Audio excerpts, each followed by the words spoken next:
day-to-day basis in terms of the meetings and being up to snuff on the details. So we're going to let him do what he does, which is play football. Coach, thank you very much. Thank you. And the Steelers are without 4 starters tonight, including Ramon Foster and Ryan Shazier. 2 players will be making their first NFL starts tonight. B.J. Finney is in for Foster, and Jordan Dangerfield will start at safety. As for the Chiefs, Sharkandrick West and Philip Gaines are both out with injury.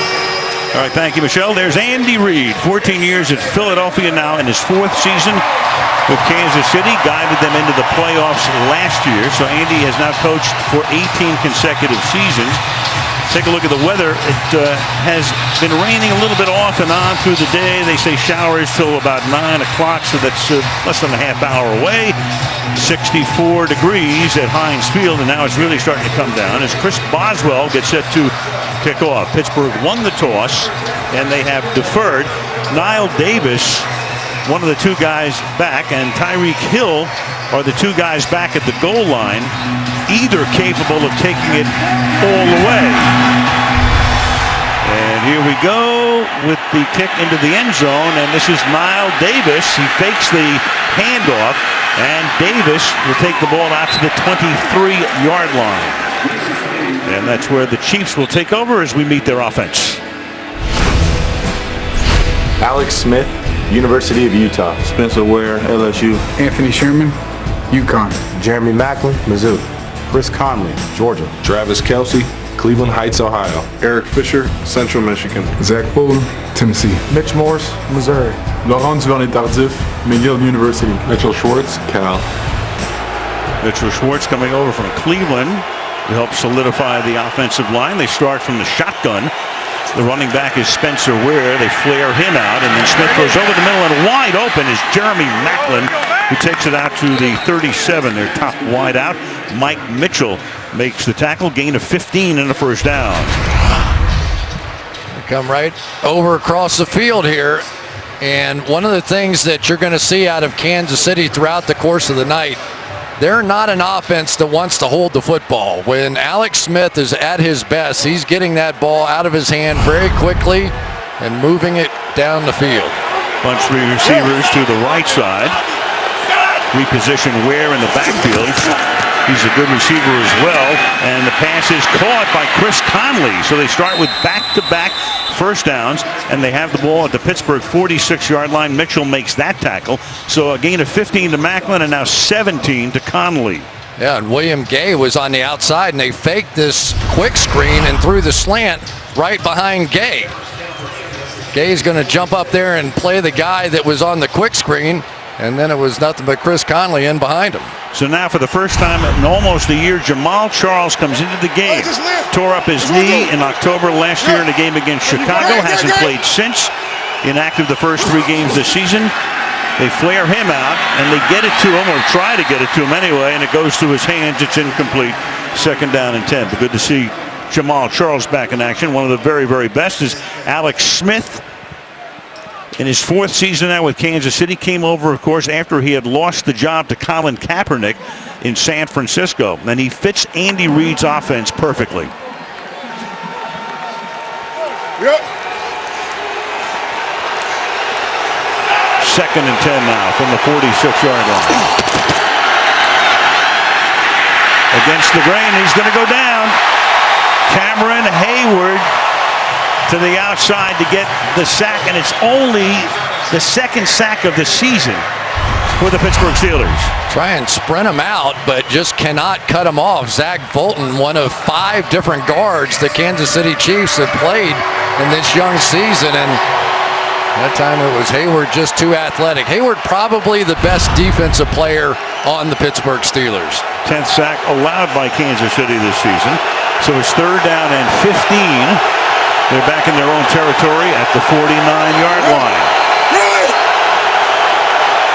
Play clock at 2. Flag is thrown. Looked like they may have jumped off. The Steelers may have jumped off. This could be a free play intended for Chris Conley. Ron Torbert is the referee tonight, and he will give us his first call.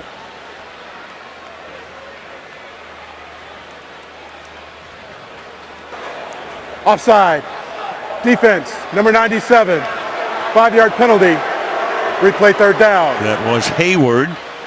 So it was a free play. They can't cash in on it. 3rd down and 10. Mitch Morse, the center. Let's watch him right in the middle here.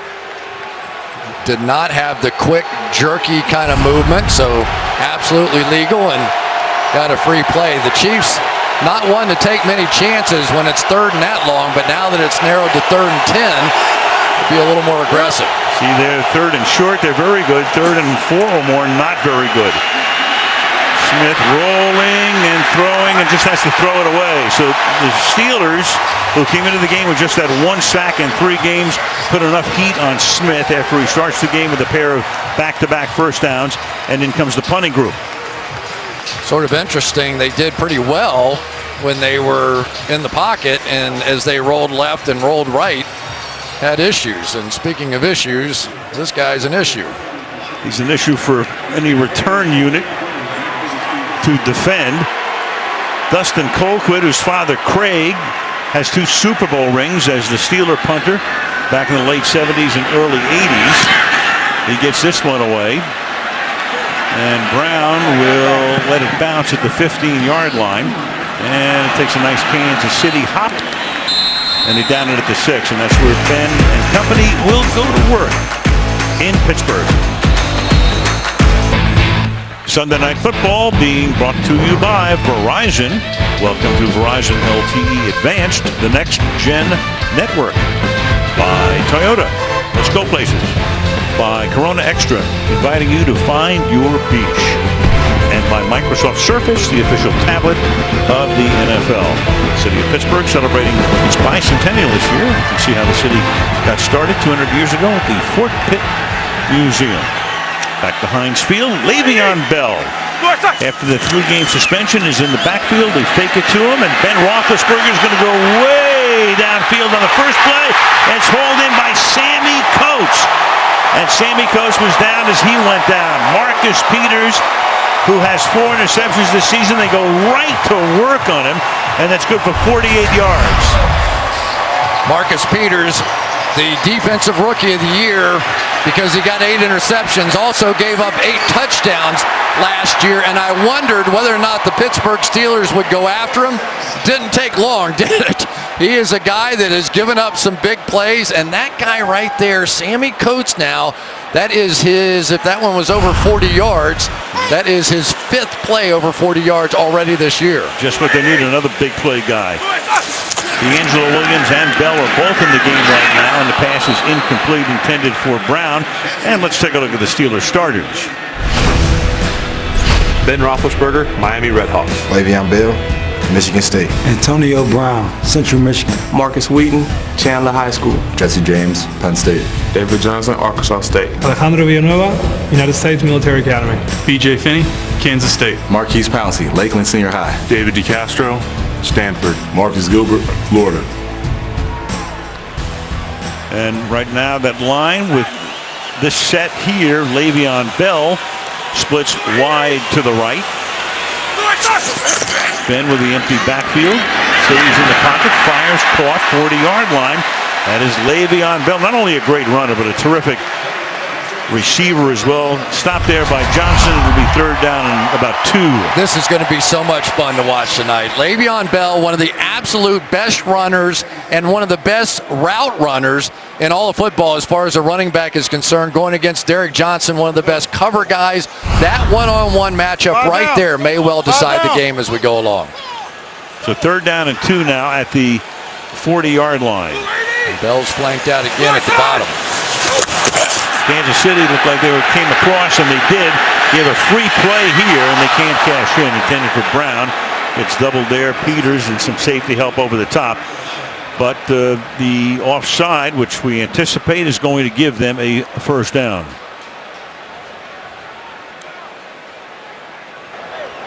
Offside. Left defensive end. 5-yard penalty. Results in a 1st down. Ben Roethlisberger. Number 68 is reported as an eligible receiver.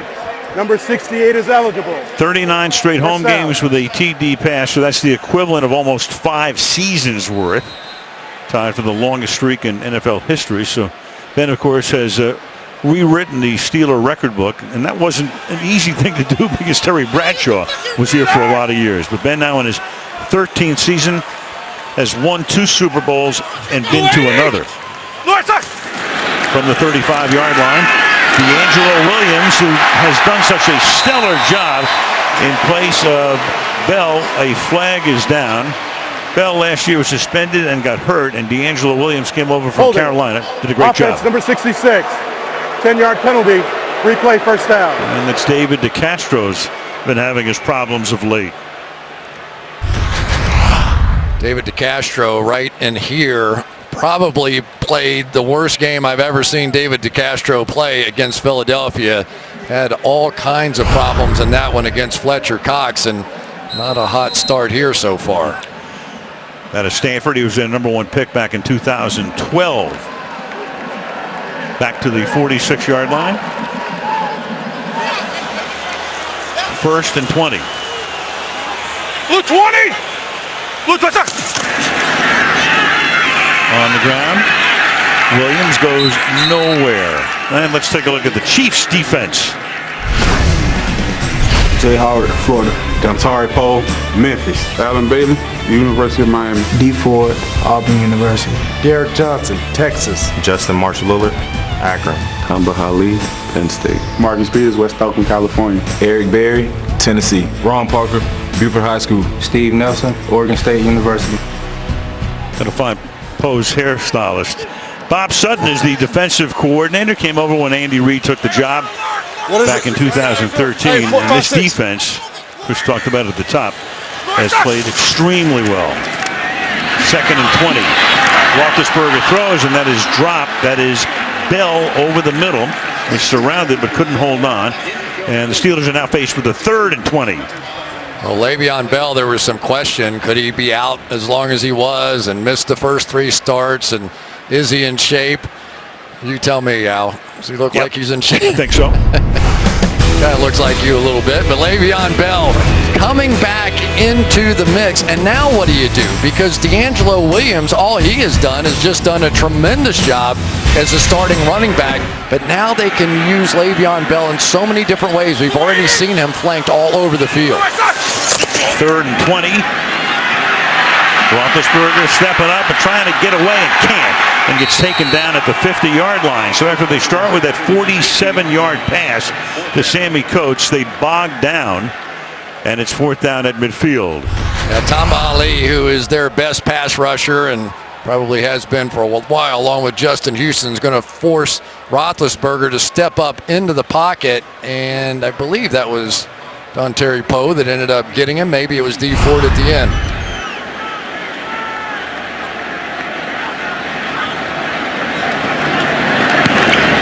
Punt, Jordan Berry sends it down to the 11-yard line, and Hill, as fast as anybody, brings it back to the 24-yard line. The rookie does, and Kansas City will have it for the 2nd time when we come back. No score. You won't have to miss a play in tonight's game with the NBC Sports app. You can watch the game anywhere, live on your laptop, tablet, and connected TVs. Pittsburgh, PA, the confluence of the 3 rivers. Kansas City, its 2nd possession from the 24-yard line. Through the middle, fumble, and the Steelers are right there to recover it. Spencer Ware, who was not a fumbler in college and didn't fumble last year, has already now fumbled 3 times this season. Right up the middle he goes.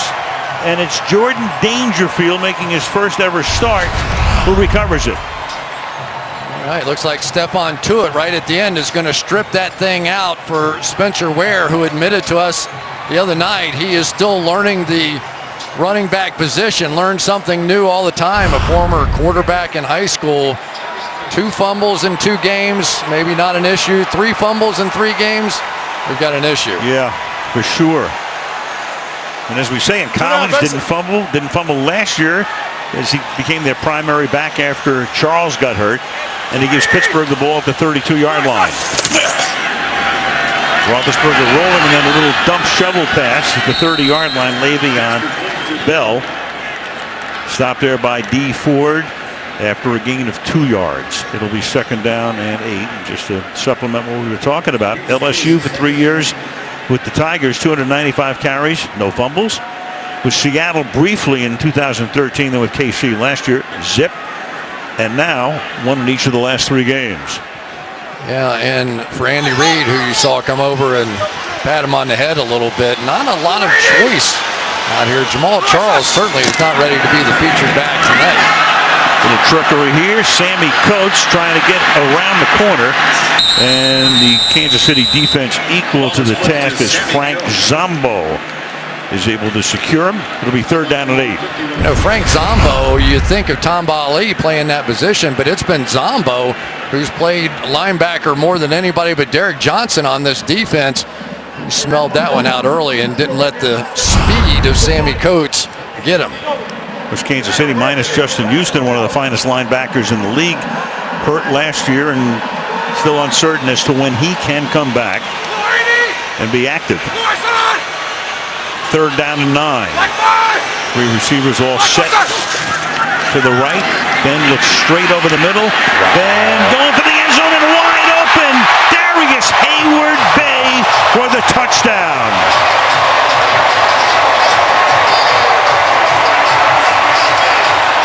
So Todd Haley dials up a play. You got 3 receivers to the right side drawing so much attention, and Hayward-Bay all alone down the left side. 31 yards on a 3rd and 9. It looks to me like the cornerback over on the left-hand side bit up on the receiver in the flat, not anticipating the deep crossing route. The 2 other players were in the middle of the field and the right third, and when he didn't drop deep, there simply was nobody there. Now the Steelers last year 8 for 11 on 2-point conversions, so they do this a lot, and they'll do it right here. Go for 2 to try to make it 8-0. Then spreading them out.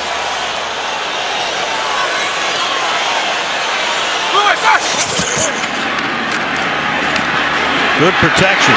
Finds the open man. Marcus Wheaton for the 2-point conversion. So Mike Tomlin went for it more than anybody last year. Goes for it here, and the Steelers lead 8-0. Perfect protection that time by the Pittsburgh Steelers. Allowed Ben to hold the ball, and Marcus Wheaton delivered the goods. The fumble by Ware gave Pittsburgh great field position. Darius Hayward-Bay, about as fast as they get. The only question with him through his career has been his hands. Can he catch it? He was wide open. And he hauled that one in halfway through the first quarter. Chris Boswell sending it down. Taken 4 yards in.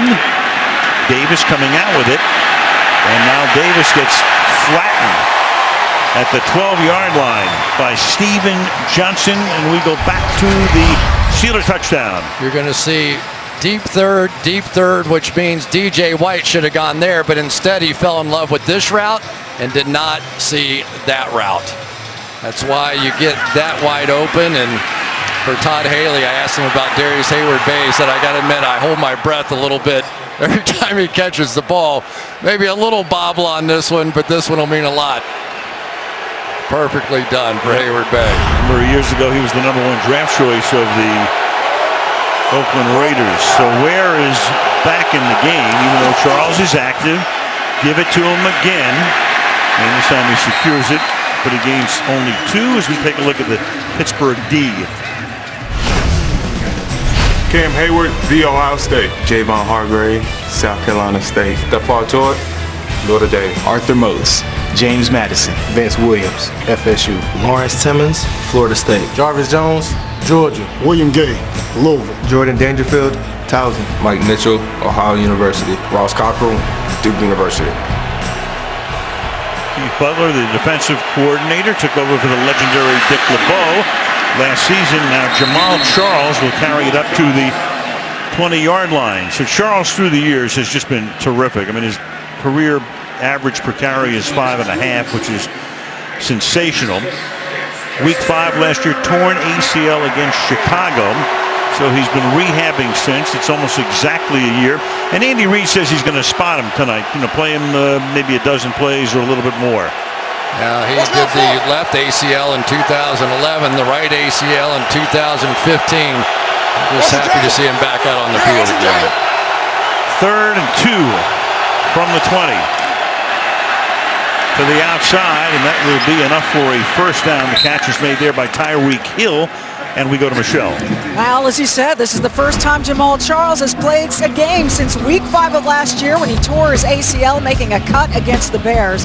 The ACL is the main ligament in the knee, which keeps the shin bone aligned directly under the thigh bone. And I spoke with Charles before the game, and he told me this is an emotional night for him and that he's got his fire back, Al.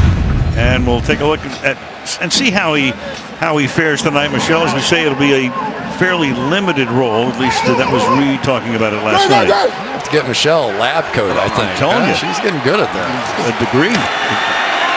Forthcoming. Uh-oh. And that ball slipped out of his hand and is intercepted. And it's going to be taken down to the 4-yard line by Jarvis Jones.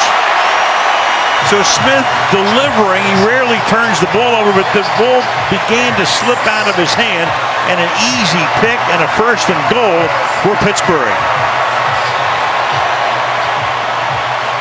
Screen pass, tried to lob it over the head of Cameron Hayward, who has been all over the place so far here tonight.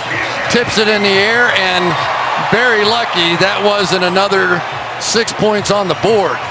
This is a defense that is looking a little different than what they did a week ago. Very active, they're stunning, they're moving up front and causing problems for Alex Smith. There's Hayward, already a sack tonight. Now a blocked pass, which results in an interception. D'Angelo Williams is the running back in this set, and now they flank him out, stack him to the right, go 5 wide on 1st and goal.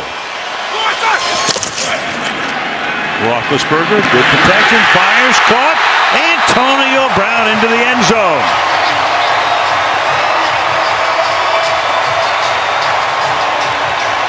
Didn't take long to wipe away some of that aftertaste from last week.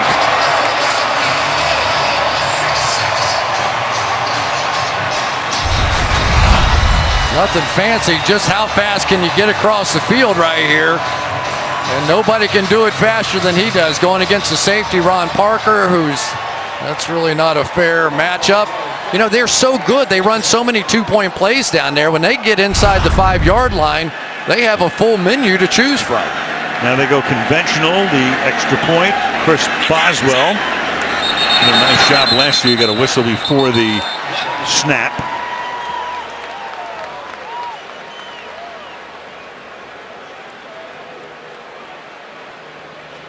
And Smith and the Chiefs with Ron Torbert. So they could, if it's on Kansas City, could move it to the 1, right? It looks like that's the case for right 2. now. They'll ask Tomlin what he wants to do. And you got to believe Tomlin's going to say, I'll take it. Encroachment. Defense, number 92. Pittsburgh is elected to take the 5-yard penalty from the 15-yard line and attempt the kick try. Oh, really?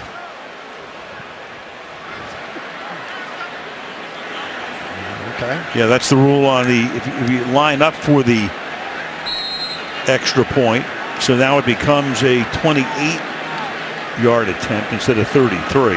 But they could have taken it down to the 1-yard line and gone for 2, which as much as they go for 2, well, not this time. And Boswell with the point after. So 5:10 remaining in the first quarter. It starts with the pick, a wobbly pass to Jones, and then quickly to the end zone, 15-0.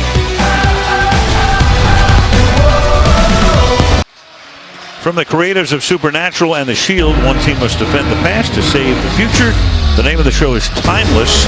It premieres tomorrow, 10 Eastern and Pacific, 9 Central and Mountain, right here on NBC. Looking across the Allegheny River into downtown Pittsburgh. It's 15-0 already. And the kick is fielded in the corner of the end zone by Niall Davis.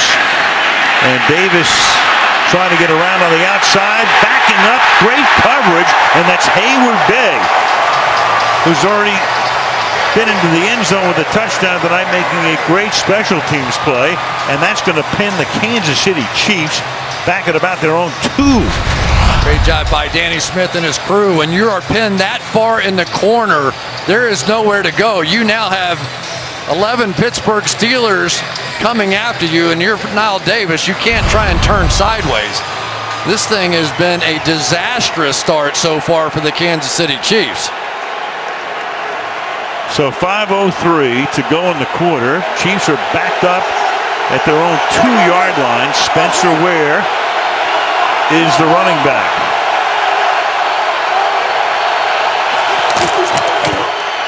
And Ware is able to get out of the end zone for a yard, maybe 2. You know, we can always leave it to Mike Tomlin to come up with a phrase. We love it. He gives us our scene sets and promos and the whole thing. Redemption Sunday. Yeah. So far, it has been Redemption Sunday after that disaster in Philly last week. Yeah, both sides of the ball. And he said that we went into the film room as a team and evaluated in front of everybody. He said, everybody put your egos aside because we're going to tell you the truth. And you better be able to handle the truth. And so far, looks like the truth is coming after Kansas City. Yeah, some coaches burn the game tape, but not this time. And that's a first down, and they needed that one. Demetrius Harris is able to get the ball out of the shadow of the goalpost, and a first down up at about the 17. Yeah, and we're already seeing a much different looking Pittsburgh Steelers defense, and the result has been that. They are firing blitzes they haven't shown so far. They had been fairly conservative, a lot of zone defenses in the past few games. It came back to bite them against Philadelphia, and they said, the heck with that, let's go get them. From the 16-yard line, Smith throws a slam. That's caught. The coverage is great, though. Conley makes the grab and is tackled immediately by Ross Cockrell. It'll be 2nd down and 3 after a gain of 7. I kind of like this Chris Conley. He's a big guy, about 205 pounds, and he is a guy that is willing to make this catch. So much of this Kansas City offense is predicated upon their ability to run the football first and then go hard play action. That time they got away with the play action, but really thus far the running game hasn't been good enough yet to set up their passing game. 2nd down and 2. Charles is in the game. Ball is handed off. This is Tyreek Hill, and he won't go anywhere as he's banged down at the line of scrimmage by Lawrence Timmons. Loss of 2, 3rd and 4. So they run Tyreek Hill from one side back to the other, thinking they could fool Timmons.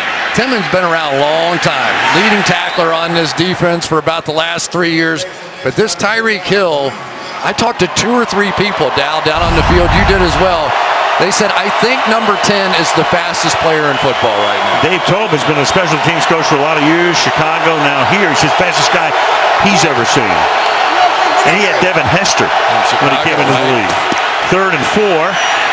Smith throws, and it's incomplete. Macklin looked around. That time, James Harrison, the ageless one at the age of 38, put the heat on 4th down, and they'll punt. Well, I'm no expert, but I wouldn't want to see James Harrison unblocked very many times if I were playing quarterback. I don't think Alex Smith is going to vote for that many more times either. But I think what they're trying to do is get a back out and get that one-on-one look, but Alex Smith went to the outside instead of back to Spencer Ware. Dustin Colquitt ready to punt. Now you've got another flag. Ball start. Offense number 14. 5-yard penalty. Still 4th down. That's a charge to DeMarcus Robinson. Andy Reid knows you don't want to start this way in this building. What is he, 0 for 3, I think, something like that in this building? At Heinz Field, yeah.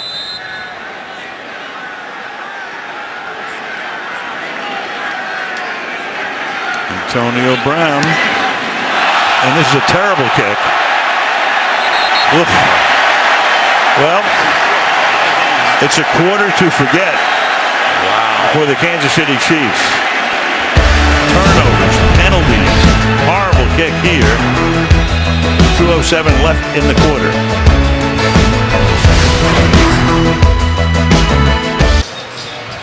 Well, you know, Ben, we've been watching him for years. He can really air it out. And when you take a look at some of the numbers, 21 or more yards from the line of scrimmage last year, 29 times. He did that almost twice a game. This year already in 3 games plus a little less than a quarter, 10 times. And when he really airs it out, he did it 15 times last year, 31 or more yards, and already 4 times this season, including 1 tonight. And that's without Martavis Bryant, arguably their best deep threat. Right. He's suspended for the year. Through the middle is Bell. Bell's suspension was for missing multiple drug tests, but unlike, let's say, the Tom Brady suspension, where Tom couldn't have any access to the team at all, Bell was allowed to be with the team. Yeah, we got to sit in on all the meetings, and it's going to be interesting to see how this offensive line reacts to Le'Veon Bell back there at running back. D'Angelo Williams is a guy that every play just hits it as hard as he can, and Le'Veon Bell is a much more patient runner. He tends to wait and wait. Sometimes you'll even see him put his hand on the back of an offensive lineman and make a cut, so it'll be a completely different running style with him. 2nd and 8 off that fake. Ton of time. Deep again. Downfield. Brown. Touchdown.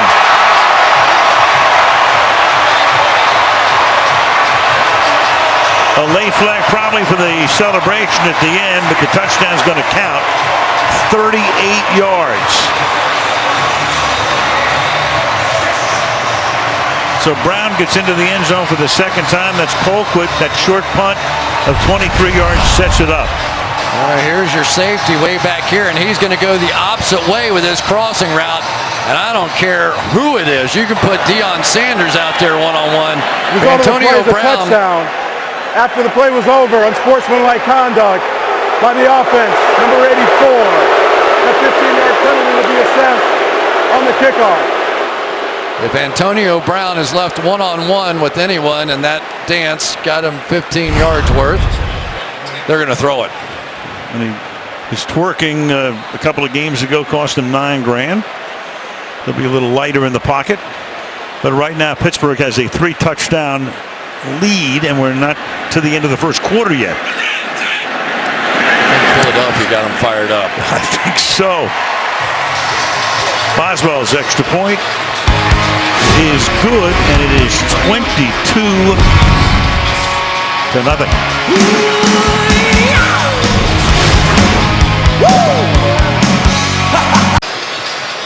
Week 5 kicks off Thursday Night Football in 4 days.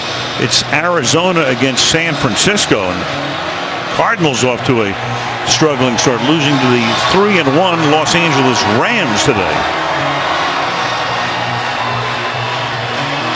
Since Reed and Sutton got together, they've been terrific. Points allowed, tied for 5th in 2013, 2nd best in 14, 3rd best last year, and this team has now given up 21 points.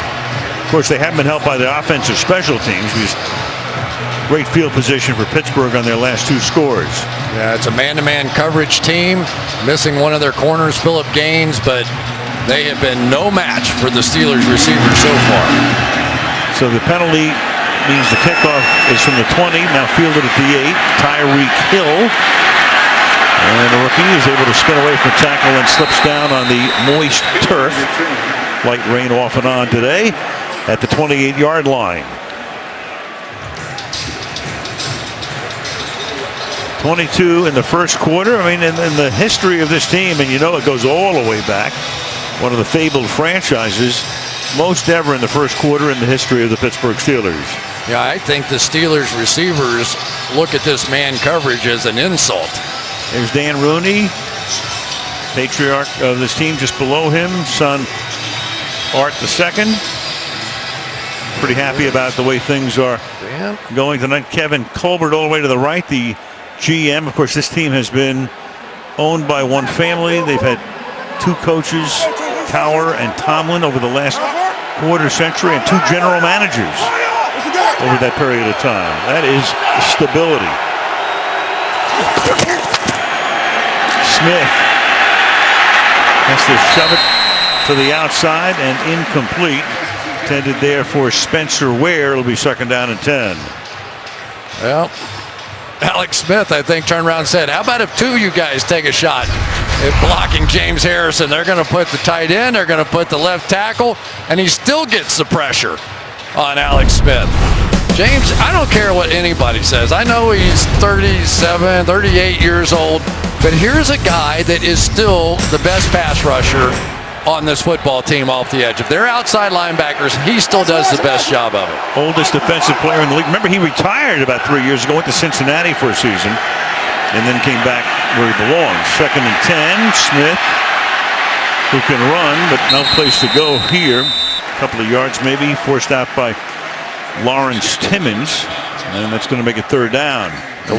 One thing that we have seen from Alex Smith over the course of his career is from Pro Football Focus that when he holds this thing longer than 2.5 seconds, his numbers go way down.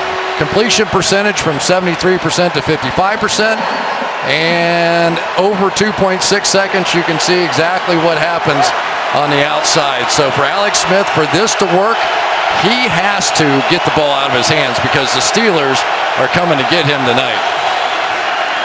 3rd and 8. Smith fires and too high and incomplete. Tried to hit Spencer Ware coming out of the backfield, and it's a 4th down. Well, they had the matchup they had to want on that one. Good Spencer Ware out there. I think that was Vince Williams that he was working on, and Vince Williams, not really the coverage linebacker anywhere close to what Ryan Shazier would be ordinarily in that position.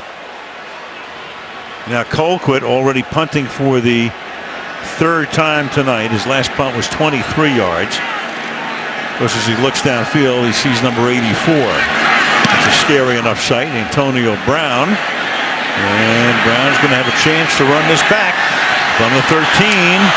Brown will run out of room near the sideline. Flag is down at the 17-yard line across the field.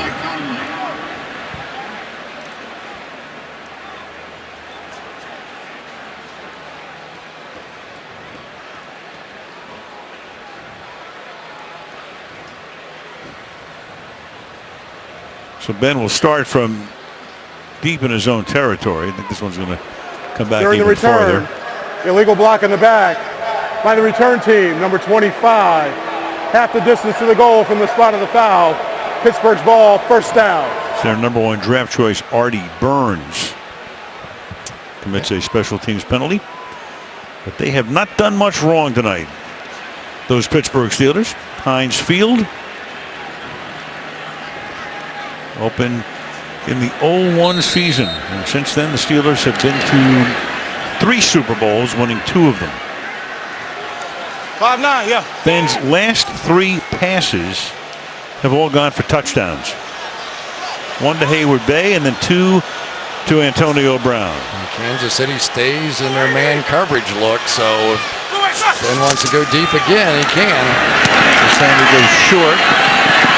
And breaking the tackle, getting a couple of extra yards, Le'Veon Bell.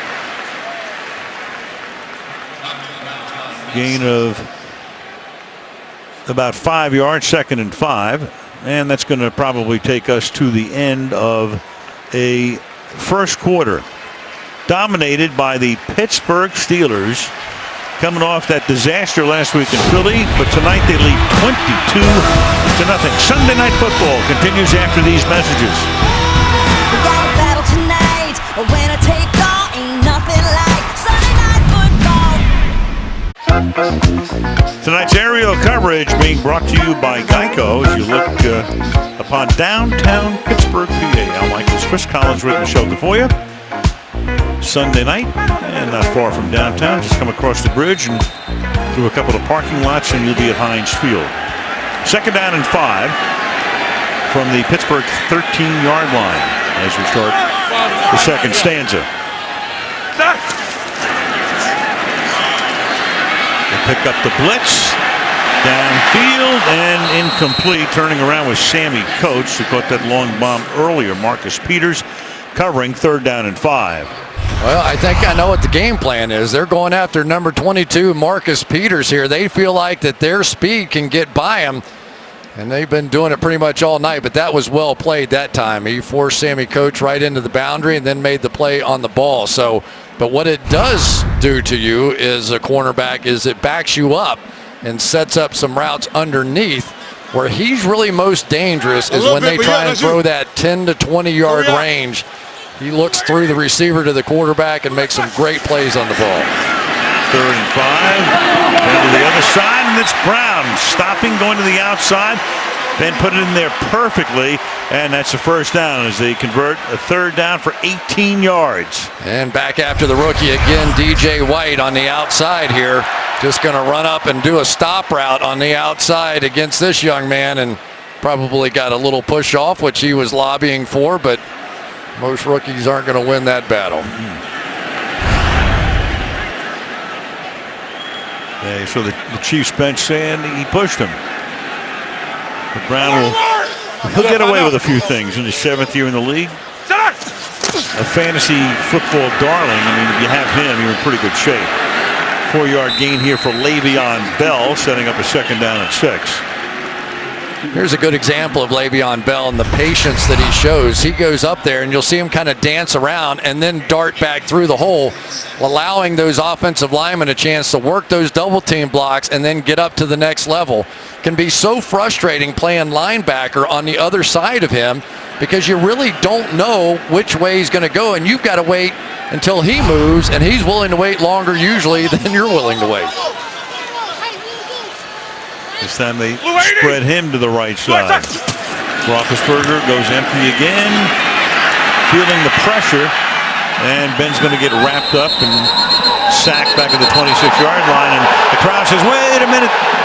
You know, our man, he stood up, blew the whistle, little extra from Kansas City here, but no flag." Well, probably because they laid him down gently. Yes, right. And Tomlin said, "I don't care. That's the franchise right there. You're not allowed to do this after the whistle." So here it comes. They've got a good hold of him. Jay Howard does. But everybody loves taking a shot at Ben because nobody can ever get him on the ground. As a matter of fact, the Kansas City players have been told, do not tackle him, tackle the ball. They eased him into the turf. Yeah. And Tomlin gave it a double hey. Yep. Hey. Hey. That means don't hit my quarterback. 3rd and 14. This time a 3-man rush. Roethlisberger, he's going to take off. Ben, with a flag down, dives, is well short of the first down. And you get a penalty. Ron Torbert's been pretty busy tonight. We've already had 7 accepted penalties in the game. Yeah, looked like Marcus Gilbert may have gotten a bit. Offense number 77. 10-yard penalty. Replay 3rd down. That is him. Sometimes when a back chips like Le'Veon Bell is going to do right here, as you get D Ford coming around the edge, it sends him in a different direction. Then he got bounced back the other way, and as Ben stepped up, I think it was a grab of that right shoulder pad right there that you can see pretty easily. It's hard to get away with anything as an offensive lineman now that they have 2 officials standing behind the offensive line. That makes it 3rd and 24. Yeah.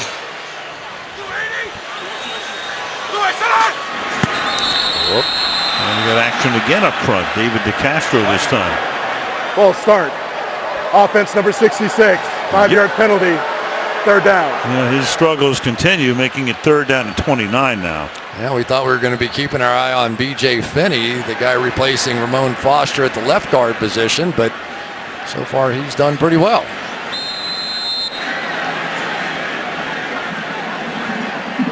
Been looking for that 3rd and 29 play.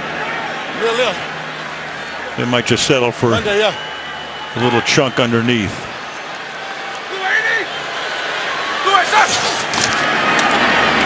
And he will. They want to draw. Bell is going to swing to the outside and turns nothing into a little something as he gets it out to the 26-yard line, gain of 14, and they will punt. Yeah, you always want to know what's the other back going to do. You know, D'Angelo Williams has been such a great soldier for this team and filling in for Le'Veon Bell on multiple occasions.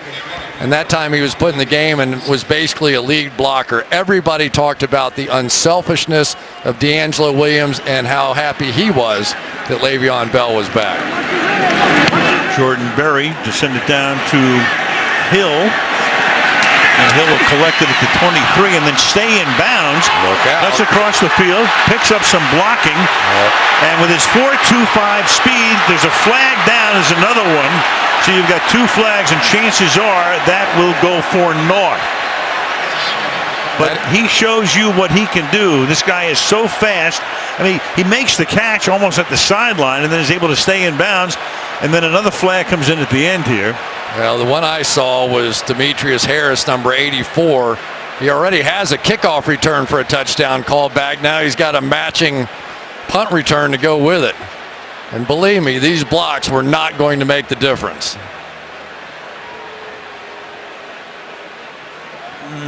That one was on the edge. But it's clear that this is coming back. It was 4th and 15. During the return, illegal block in the back. Number 84, the return team. 10-yard penalty from the spot of the foul. Kansas City's ball, first down. Timeout. All right, 11 minutes to go in the half. 22-zip.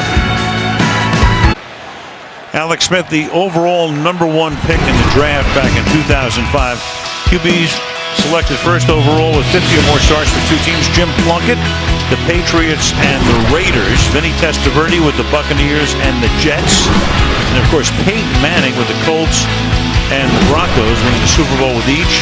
49ers and Chiefs for Alex Smith. And Andy Reid was saying, boy, he wished he would have had him from the beginning of his career. Mike Nolan was the coach when he was drafted in San Fran. Then they had Mike Singletary. Then they went to Harbaugh, which was pretty good for a while. And then Harbaugh went to Colin Kaepernick. Perhaps you heard of him. And Smith was sent to Kansas City. And this is Ware taking it up to the 21-yard line. Alex Smith, a very intelligent young man, 3.74 grade point average in economics at Utah. And there have been a few people telling stories of some of the history debates that Alex Smith and Andy Reid get into.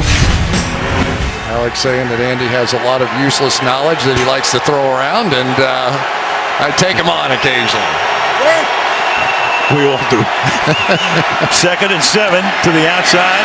The screen set up as Albert Wilson will take it for a first down, plowing ahead up to the 35-yard line with a little more than 10 to play in the first half. Yeah, the Kansas City Chiefs, an excellent screen team. Look at this, 3 against 2, and you're going to try and get out here late. That's not good enough against the Kansas City Chiefs. All those offensive linemen getting out in front of that one. And Alex Smith looks like a second baseman turning the pivot over there and getting the ball out and giving them a chance on the edge. Same formation. They bunch 3 receivers to the right side. Put Hill in the backfield, flare him out. Smith will throw it to him underneath, but there's no place to go. Makes the catch just past the line of scrimmage, tackled there by Vince Williams. I was a little surprised they didn't throw the screen again. They had the same 2-on-3 look out there, and as long as they're going to play offense. This is an interesting screen team, though. Travis Kelce, number 87, is their tight end. He is one of the most explosive tight ends.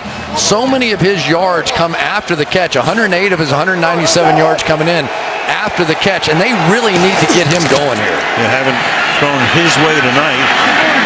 And up to the 42-yard line goes Spencer Ware. You saw Charles on the sideline. Again, Andy Reid saying, you know, we're going to spot him. Maybe a dozen plays, maybe a little bit more tonight. So Jamal just biding his time. They have a bye week next week. Give him a little extra time to rest up. And now you got Kelce who comes limping off. That's not good. This is a team that between he and Macklin and now I guess a little bit with Tyreek Hill in the mix, those are the playmakers. Yep. He got rolled up on Demetrius Harris. Is the new tight end. They keep it on the ground on 3rd down and 5, and that's Ware, who may have picked up the first down with that extra effort. Looked like he was stopped about 2 yards shy, able to get away from Stephon Tuitt to, let's see if he picks it up. Gonna take a look at the marker. Kelce comes back in, and they're gonna give him the first down. Yeah, Stephon Tuitt, there's a little tackle and tackle stunt on the inside, and Tuitt ran right into him and just couldn't make the play. I tell you, after they spotted it, I thought he was well short of the first down. And Pittsburgh could challenge, but it's too late, baby. It's too late. Smith is going to pinball his way back to the line of scrimmage. Yeah, when they put that ball down, it was clearly short of the first down, and Pittsburgh, I think, would have won that challenge. And Mike Tomlin may be talking to somebody upstairs and said, "Why didn't I get the call from you guys?" I'm surmising. Yeah, you know, the head coach usually is the last to know, and here's James Harrison, and Spencer Ware is going to try and chip him and probably chip something on himself with that one. But that was a get off the field kind of play if they had gotten that challenge in. Oh, here comes Tyreek Hill to the backfield now. Second down 11. To the outside, Kelsey, and he'll get taken down immediately by William Gay. Again, doing yeoman work through the years. 10th year in the league. Yeah, these corners have really been playing pretty well. They're not taking a lot of chances. They're not asked to play all the man coverage that they do in Kansas City. But Ross Cockrell and William Gay have been doing all right. Now they've got Artie Burns that has to step up in that third role. Justin Gilbert in a trade over from Cleveland.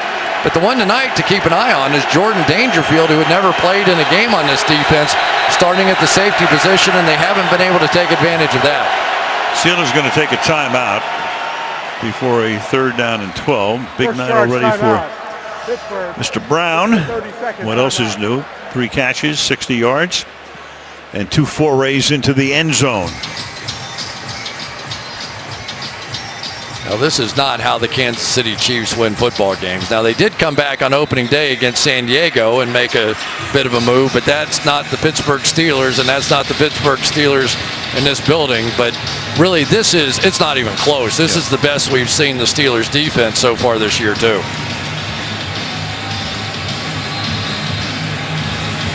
The 3rd and 12 upcoming.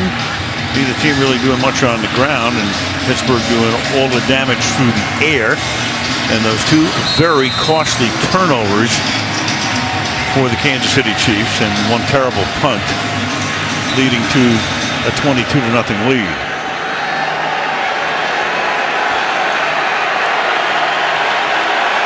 Third and 12. Rookie Artie Burns down at the bottom. See if they try to go get him. Well, Smith looks that way, throws to the outside, and that is caught by Chris Conley at 6'3", and Conley working against the aforementioned Mr. Burns. Their number 1 pick is enough for the first down. You could see him just drop back quickly and willing to give up this underneath throw, but on 3rd and 11, you don't give up an 11-yard throw. That's where you're looking for your number 1 draft pick to go up there and be a little bolder than that. Pittsburgh had not selected a defensive back with their number 1 pick since Troy Polamalu in 2003. How'd that work out? Niall Davis stopped at the line of scrimmage, 2nd and long. Vince Williams makes the stop. You know, Vince Williams is one of those guys. He was a special teams player forever and still is. But every time they call on him, he is just one of those guys. They call him the 9-on-7 fear factor guy, that when you get in one of those practices where it's no hiding, no passing, no outside runs, it's all right between the tackles, nobody wants to see Vince Williams line up opposite them. And the Steelers tonight minus Shazier. Ryan Shazier hurt. So Williams seeing a lot more action, and right there that's Tyreek Hill who gets taken down, and Mr. Williams does it again. Yeah, he is not the most athletic. He's not going to run a 4.5 or anything faster than that like a Ryan Shazier might do. He's a smart guy. He's seen everything. He knows what you're doing. He's like James Harrison. You're not going to trick him. And even if you got the fastest guy in football out there, you're going to come up and make a play. 3rd and 11. Big uphill battle for the Chiefs. I mean, the equivalent, they play small ball, the equivalent of small ball in baseball, down by 22. Now that's tipped and almost caught and incomplete. Tipped by Tuitt, almost wound up being caught downfield. Instead it's 4th and 11. And that was a big save because that one was going to be completed. You had Albert Wilson right by the first down marker, wide open, was going to make the catch, but the tip pass got him. There's Wilson right in the middle of the field, and there's Tuitt. I'll tell you, the strength of this Steelers defense really is Cameron Hayward and Stephon Tuitt right there at those defensive end positions. Colquitt. Brown lets it go. And can they save it? It's Hill who tried to get a hand on it, but he could not. It's a touchback. Out it comes to the 20. 4.5 to go in the half. Sunday Night Football being brought to you by the 2017 Kia Sorento. Learn more at kia.com. By LG Signature, the art of essence. By Chili's 3 for Me deal, chillin' since '75. And by GE, the industrial company that's also a digital company. Chiefs Rookie Club visiting the YMCA. Steelers held a youth camp at the Rooney Sports Complex. Older encourage kids pick it up and play 60 each and every day. Ben Roethlisberger, the pump fake, throws, caught. That is David Johnson making his first catch of the night. Number 2 tight end out to the 46-yard line. Heath Miller retired, so they have Jesse James and David Johnson as their tight ends. I tell you, Ben Roethlisberger with his pump fake moves people. You see him, he had a linebacker in front of David Johnson, so what did he do? He pumped to the outside and then threw it back inside. So he's just playing games with that underneath coverage, and he's been playing games for a long time. He's already thrown for 179 yards and 3 scores tonight. Blue 20. Blue 20. Bell showing some patience and then taking it across midfield, getting it to the Kansas City 49-yard line for a gain of 5. With 3.5 left in the half, it'll be 2nd down and 5. I think David DeCastro is settling back into his game now from the right guard position. He is the guy that is the puller that's going to be the lead blocker. You'll see Derek Johnson come up here. He'll hit him, and watch Le'Veon Bell just very patiently sit there and wait for that block to develop and then go pick up about 5 or 6 yards.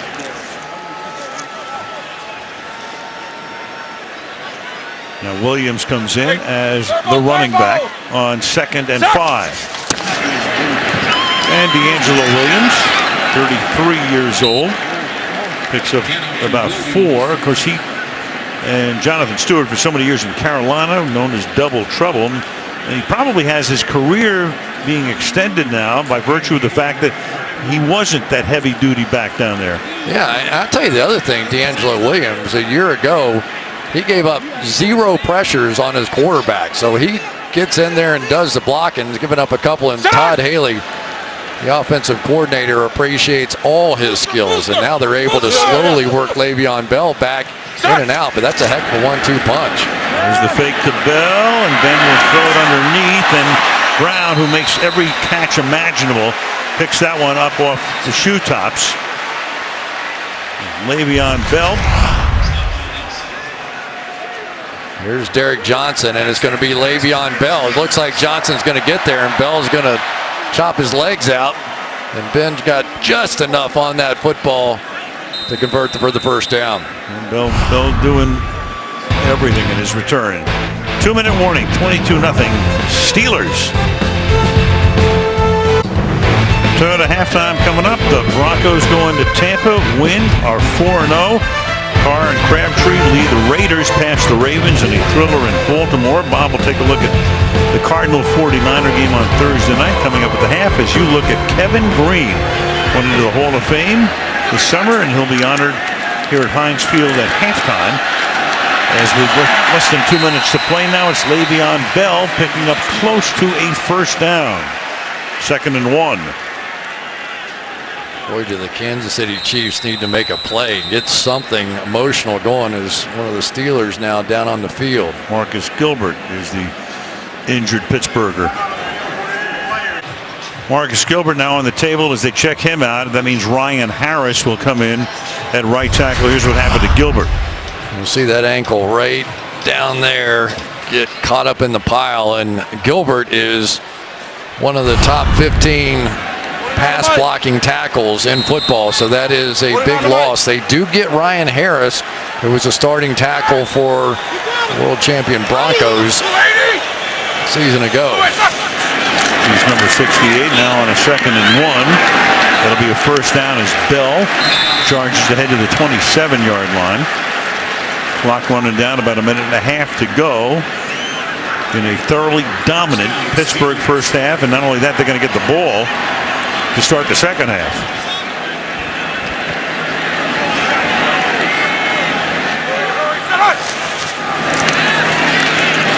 Roethlisberger dumps it underneath. That's Jesse James, tight end. Are they still yelling Heath? Yes, they are. All those years, the tight end Heath Miller. Heath. You better yell louder than that if you want them to hear it. A minute to go now. 2nd and 4. To the outside, and that's caught by Sammy Coates. I can't tell you how significant it is that Sammy Coates is starting to make these plays. Remember, Martavis Bryant is suspended, and you just wondered whether or not Sammy Coates, who we've seen go deep, and he's had 5 catches now, over 40 yards this season, but could he develop the rest of the game? They said that he deserves the chance to try and do it, and so far tonight, he's been deliberate. From the 12-yard line.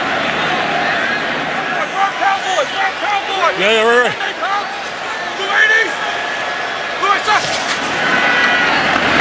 To the outside, Coates.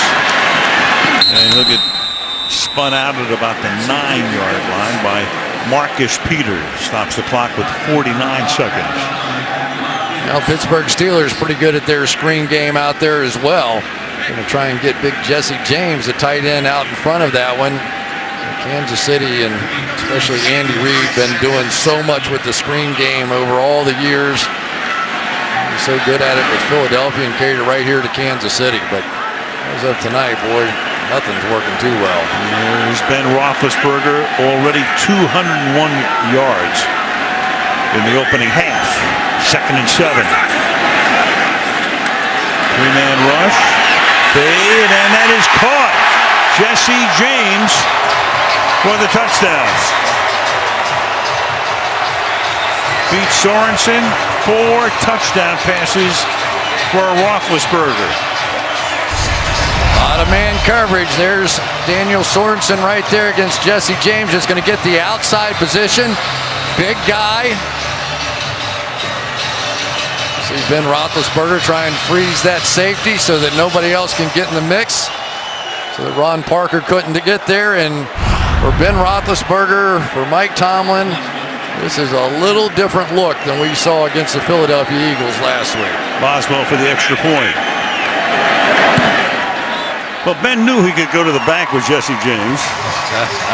Just want to see if you're listening. It's going to start early. I can tell. Well, it's 29-0.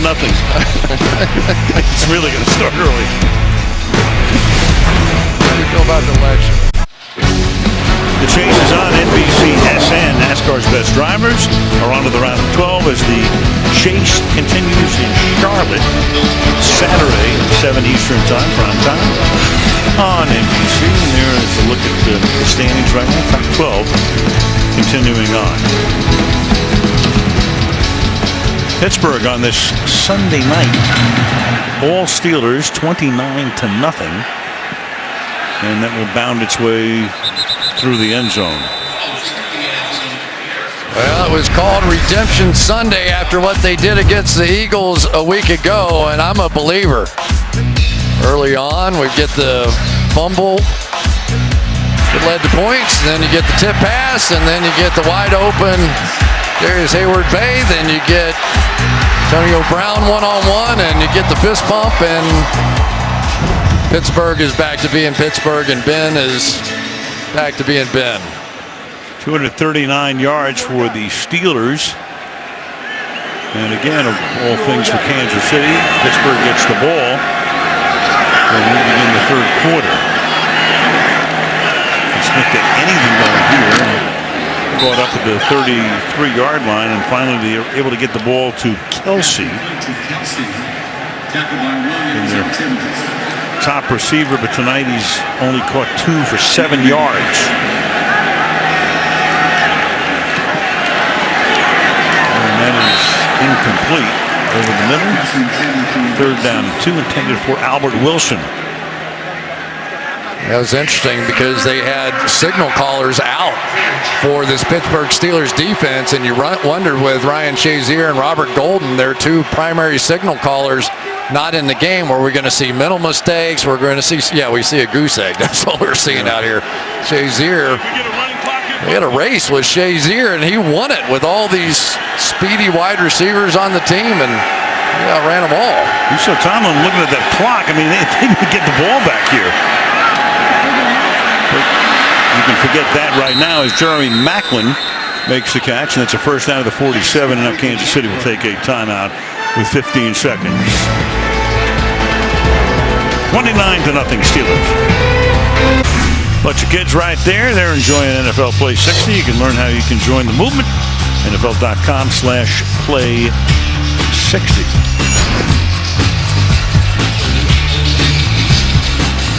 I think we need to play about 7 our ages. What do you think? Yeah. Well, it's starting to rain here and heavy again. The call for intermittent showers. 15 seconds. And now Smith will at least try to get him at the field goal range, get something on the board. Here comes Mike Mitchell. And looking for the blitz. And he will come. He gets blocked though. Catch is made and taking it. Jeremy Macklin 30-yard line, and they can take a timeout right now and at least bring in the field goal unit. Or just attempt to throw one into the end zone. It is coming down at Heinz Field. 62 degrees at the moment. Yeah, Andy Reid opting to at least try to get something on the board, although never easy kicking in this stadium and never easy kicking in this rain either. Cairo Santos has not missed this season. This will be a 48-yard attempt in the conditions. The burden really on Dustin Colquitt here to get it down. Yeah. Because you want that kicker to be able to see that ball on the tee as long as, it's obviously not a tee, but on the grass. Pittsburgh just took a timeout. Also the snapper, James Winchester.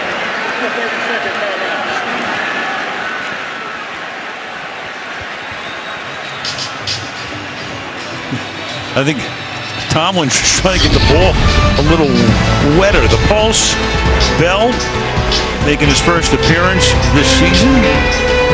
The defense, 1 pick and 2 sacks. They had 1 sack in their first 3 games total. Roethlisberger has already thrown 4 touchdown passes tonight. Brown has caught 2 of them. And the Steelers, after that rout last week, or the routers, not the routees, tonight. 49-yard attempt for Santos, and you can see Colquitt had a little trouble getting it down, and just enough to have it hit the upright and bound away with 4 seconds. You're exactly right, Chris. You can see where the wet ball, just a little mistiming there, and Santos almost made it, but bangs it off the goalpost. You know, and you have to give Mike Tomlin some credit. He let those guys sit out there. Their hands got a little wetter and the ball got a little wetter. I'm sure they had a towel over it, slipped on the ground, but a little psychological warfare. And, you know, the Pittsburgh Steelers, they like shutouts. They didn't want to see that goose egg go off the board. And now they will call the dogs off because they'll just take a knee here. Roethlisberger will. And that will end a thoroughly dominant first half. 29-0 coming up next right at halftime after these messages from your NBC station. Tonight's first half highlights are brought to you by Chevrolet. Sunday night. Stand up and cheer, stomp your feet, stop clapping. NBC Sunday night about to happen. Then going for the end zone and wide open. Darius Hayward-Bay. Roethlisberger fires, caught. Antonio Brown into the end zone. Deep again, downfield, Brown. Touchdown. this thing has been a disaster for the Kansas City Chiefs. Chevrolet, the most awarded car company 2 years in a row.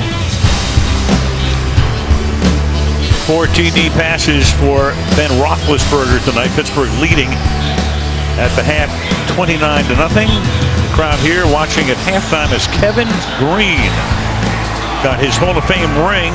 He was inducted into the Hall of Fame in Canton in August. He started his career with the Rams and he spent 8 seasons there, and then the Steelers from 93 through 95.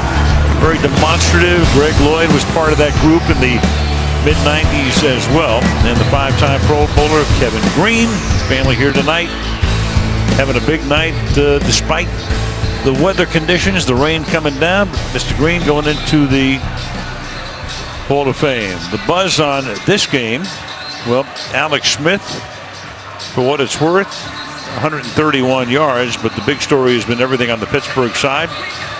6th time he's thrown for 3 or more touchdowns in a quarter. Did that in the first quarter. Second largest halftime deficit for Andy Reid, now in his 18th consecutive season as the head coach. Brown, of course, just having another typical Antonio Brown type night. And the Steelers, who were shellacked last week, and everybody wondering what in the world's going on, 34-3 at Philadelphia, have turned the tables. 29-0. Is it a buzz or a hum? What would you? Depends which side you're on. If you're Kansas City, it's on. Taken 2 yards in and down there by Gilbert. Well, it was a buzz out there for Ben Roethlisberger in that first half. Everything went right. Came out firing on the very first play, launching it down the field, and Sammy Coates, who's emerging as a bit of a star for the Steelers now, came up with that big one. Then you knew it was going to be Antonio Brown sooner or later, and there was one of his 2 touchdowns on the night, and Ben looking left and dropping it in the bucket over the top to Jesse James for yet another touchdown. It was a spectacular first half performance, and for Ben Roethlisberger, when he gets it going like that, sometimes it just doesn't matter who's playing on the other side. Number 11 overall pick was Ben back in 2004 in a draft in which Eli Manning went 1 and Phillip Rivers went 4. Set up the screen, Le'Veon Bell, and they begin with a 17-yard gain on their first play of the third quarter as we go to Michelle. Well, I spoke with Mike Tomlin at halftime, and he repeated, this is Redemption Sunday. So they had an aggressive offensive mentality early because he said our players just couldn't wait to get out there. And the missed tackles last week were a point of emphasis this week. He said, look, it's no mystery. We have to play fundamentally well. We didn't last week. He's happy with the way they are so far. Marcus Gilbert, left ankle injury. He is out for the second half, Al. All right, thank you, Michelle. Next week, the New York Jets will come to town here, as the Steelers are on their way to a 3-1 opening season record. Le'Veon Bell picks up a couple. All right, well, you want to play linebacker against Le'Veon Bell, you know that you're going to have to be patient. Let's take a look at it. Derek Johnson's perspective right there. He's going to see Bell come up behind that double team, stand there, wait there, and you just have to anticipate that he could go hard left, it could go right, but you've got to wait as long as he waits, or this is not going to work out for him. Yes, sir. Bell played his college ball at Michigan State, number 2 pick back in 2013. Play action, pass caught inside the 40-yard line of Kansas City by Xavier Grimble. He's the number 3 tight end. You know, he is, but he is climbing the ladder. He made a great touchdown catch against the Cincinnati Bengals earlier, and of course, you know, they've made the changeover now. Matt Spaeth, Heath Miller, those guys down here, but this is probably the best receiving threat they've had on the Steelers in some time. They think that Xavier Grimble is going to become a real weapon down the middle of the field, and that's about all they need right now, right? Another weapon somewhere for Ben Roethlisberger. Right, you got Brown, you got Bell, of course, Bryant suspended for the year. To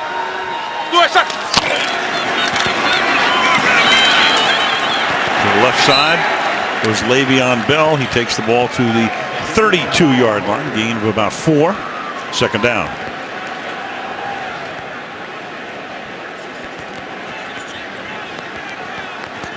Tell you, one of the good first halves that we've seen here is with B.J. Finney, young man that got so emotional when he got picked by the Pittsburgh Steelers, and he's just taking people and burying them. That time it was Derek Johnson taking advantage of that. So B.J. Finney with really an excellent first half for him. Out of Kansas State, second down and 6. Then time and slings it to the outside. And look at Bell just take DJ White with him for a few extra yards. Bell with the reception. It'll be third down and 4.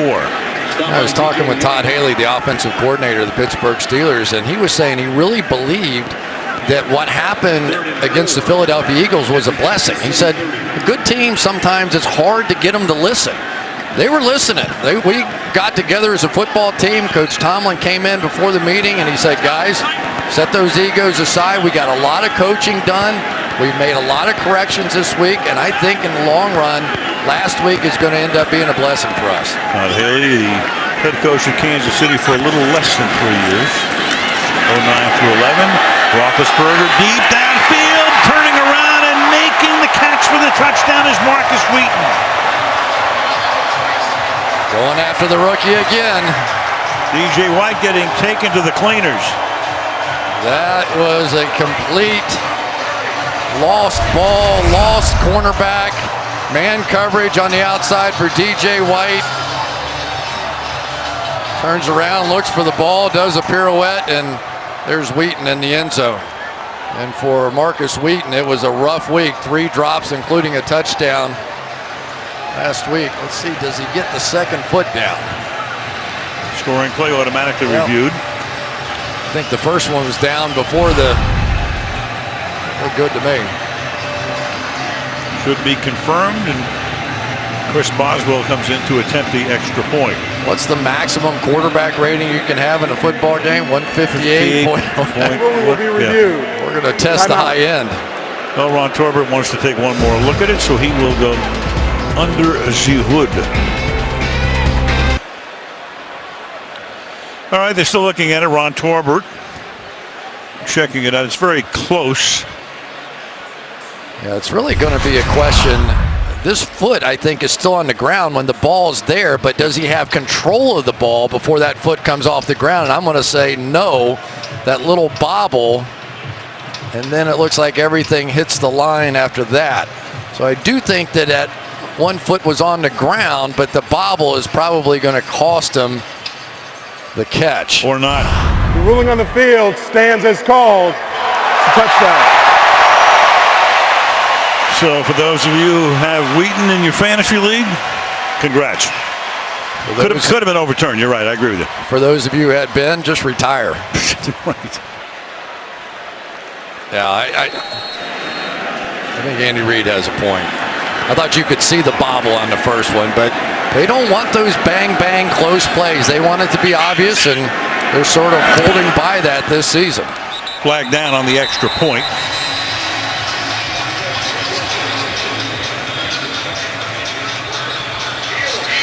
A lot of smiles on the Pittsburgh sideline. Offense, defense, and special teams. Pretty good in all 3 phases Offside. tonight. Defense. That 5-yard penalty will be assessed on the kickoff. The try is good. Timeout. 36-0. Well, Western Pennsylvania last week losing Arnold Palmer, who of course grew up in Latrobe, nearby Latrobe. Arnold Palmer Regional Airport, big Pirate fan. There he was with Jerome Bettis, honor after honor. What a life he lived. Phenomenal athlete and an even better man. Arnold Palmer passing away here in Pittsburgh last Sunday at the age of 87. And the memorial service will be Tuesday at Latrobe. And I'm sure the Golf Channel will have extensive coverage of the tribute to one of the all-time greats. Man, who probably had more to do with making golf as popular as it is as anybody. And we go to Michelle. Well, Al, Antonio Brown told me before the game that he met Arnold Palmer not long before the golf great passed away. And he said Palmer shared a lot of inspirational thoughts about both life and being a competitor. So it was important to Brown to pay tribute tonight. He is wearing cleats that have images of Arnold Palmer on them. And he told me that he received special permission to wear them throughout tonight's game, Al. There it is right there. Thank you, Michelle. A tribute, all kinds of tributes to the King. As simple as that. Did you ever see him play in person? No, but I had a few conversations that I'll never forget. He was a funny man. He could catch you off guard in a heartbeat. Smith would dump it off. I think one of the reasons that he became so successful, he was so accessible. The flag is thrown on the play here. Short little gain for the moment. Get the call from Ron Torbert in a second. Before the pass was thrown, holding, defense, number 25. 5-yard penalty, automatic first down. You know, golf is so different. I mean, where else can you walk side by side with the athlete? Can't do it in football or baseball or hockey or basketball. But Palmer in those years, he would walk and the gallery would be with him, and he would engage with the gallery. He was very accessible. He had a great smile. He had a great gait. And, of course, he was a phenomenal golfer on top of it. So he had a lot of things going. Smith drops it. Then throws, and that's caught up at the 42. I'll tell you one thing, too, Chris, that's really weird. It's, you know, here we are a half century later. He was a smoker, and he would smoke on the golf course. And nobody looked cooler with a cigarette than Arnold Palmer. I mean, he was cooler than the Marlboro Man. Yeah. Everything about him was cool. Yeah. Can I tell my story or no? What do you think? Well, wait for the end of the game when, well, why not? Over-under is 48. Go right ahead. He said, so we go, I'm in college. We're getting ready to play in the Tangerine Bowl. And so a couple of us, he invited us up to his apartments in Orlando. We go up to Bay Hill and it's sitting up there. And so we go in and we, oh, Mr. Palmer, oh, it's so great to meet you. It's such an honor. It's how you. And he looked at all of us and he goes, you guys might win the game, but no way you're covering. I'm like, what? And then we all fell on the ground, and he immediately engaged all of us, and we all became just huge fans. He needed action. Second and 16. We could use a little too. Oh, yeah. Flag is down. Ware drops the pass right there. What is it about this place that sometimes people come in, and if the Steelers... Illegal use of hands to the face. Offense, number 72. That penalty is declined. Result of the play is third down. If the Steelers jump on somebody early in this building, it just seems like there's no stopping it. I've been on the other side playing in this, well, not this building, but in other buildings. You know, when you come in here and they get something going early on, it is tough to turn that switch off. Well, Chiefs committed a couple of turnovers, had a 23-yard punt. Ben started to air it out, going to work on the corners. And he pretty much turned the lights out very early, and now you get another flag. Just what you need in a situation like this. Ball start. Offense, number 76. 5-yard penalty, still third down. They have a bye week coming, and it's probably a good time for it. Though then again, teams get killed like this, they really want to get back on the field quickly, as did the Steelers this week after last week in Philly.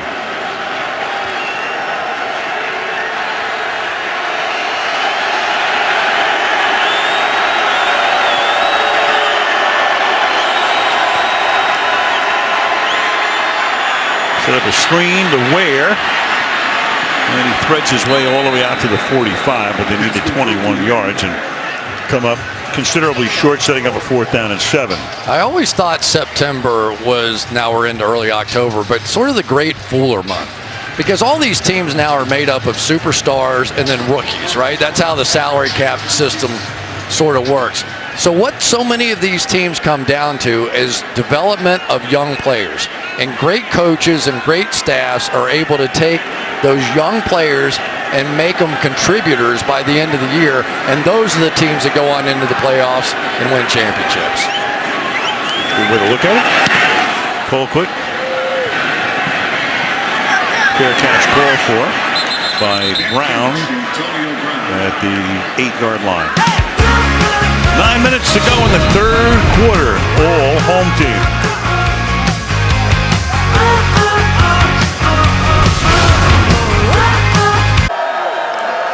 Terrible towels. Been waving here for probably a quarter century or more. A lot of waving tonight. 36-0. Steelers on top, and they begin this drive from deep in their own territory. And Bell picks up 6 yards.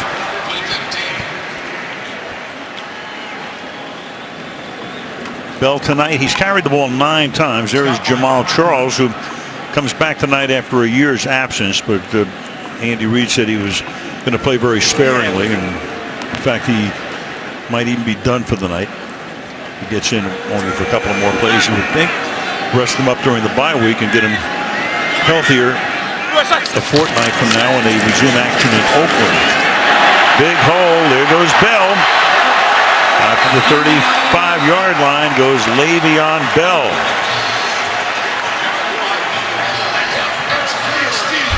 Check out our guy B.J. Finney here making some blocks, and this hasn't just been occasionally. He has been getting it done all night long. You can remember when he introduced to his family that he was going to be a Pittsburgh Steeler, and he was in tears and just so emotional, and he's playing with that sort of emotion here tonight as well.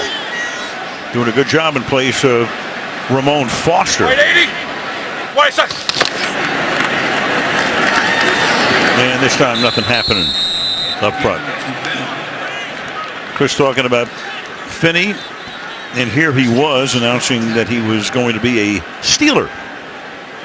Standing in front of you today as proof that dreams do come true. I'm under contract with the Pittsburgh Steelers.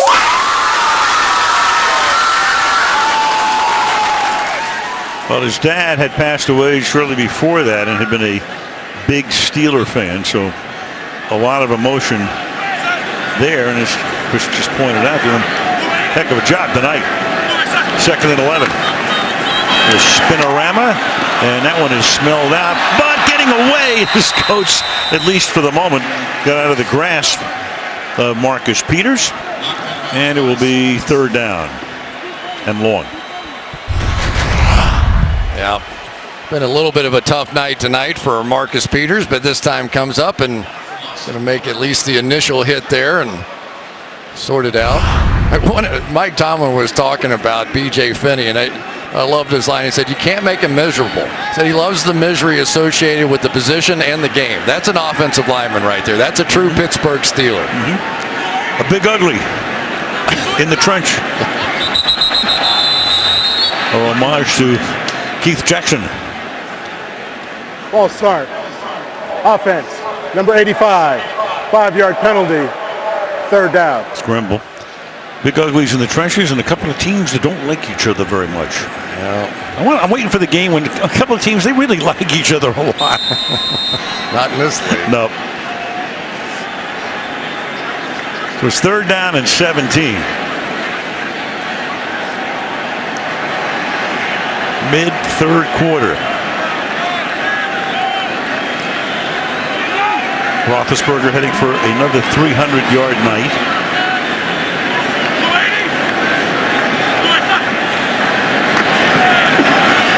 Keeps it on the ground. And Bell dances his way up to the 39-yard line. You know, you talk about quarterback contrast.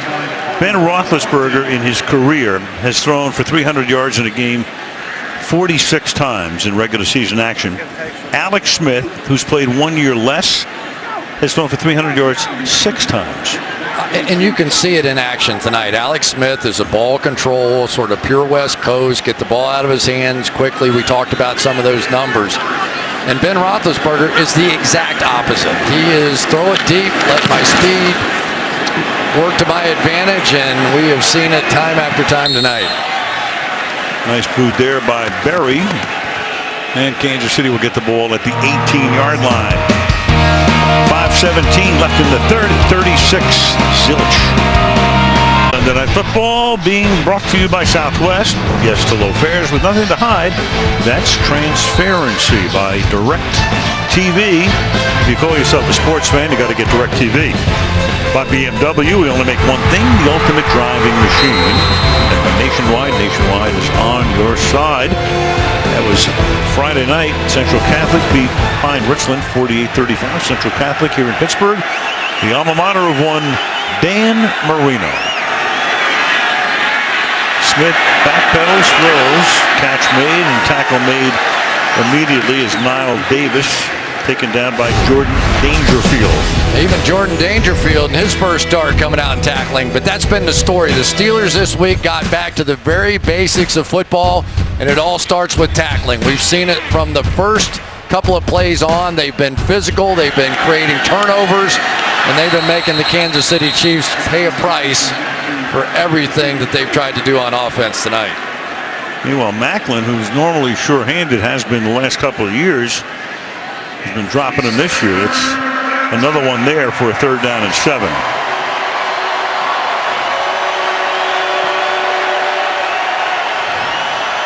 This is a Kansas City team that really has to win in a controlled environment, don't they? Yep. I mean, you just get the feeling that, you know, they slug it out and it's a close game and ball control and don't make big mistakes. But when this team makes big mistakes, they can get out of a game quickly. And underneath, that's caught, and the price is paid as Niall Davis takes a shot, picks up the 1st down, hit by William Gay.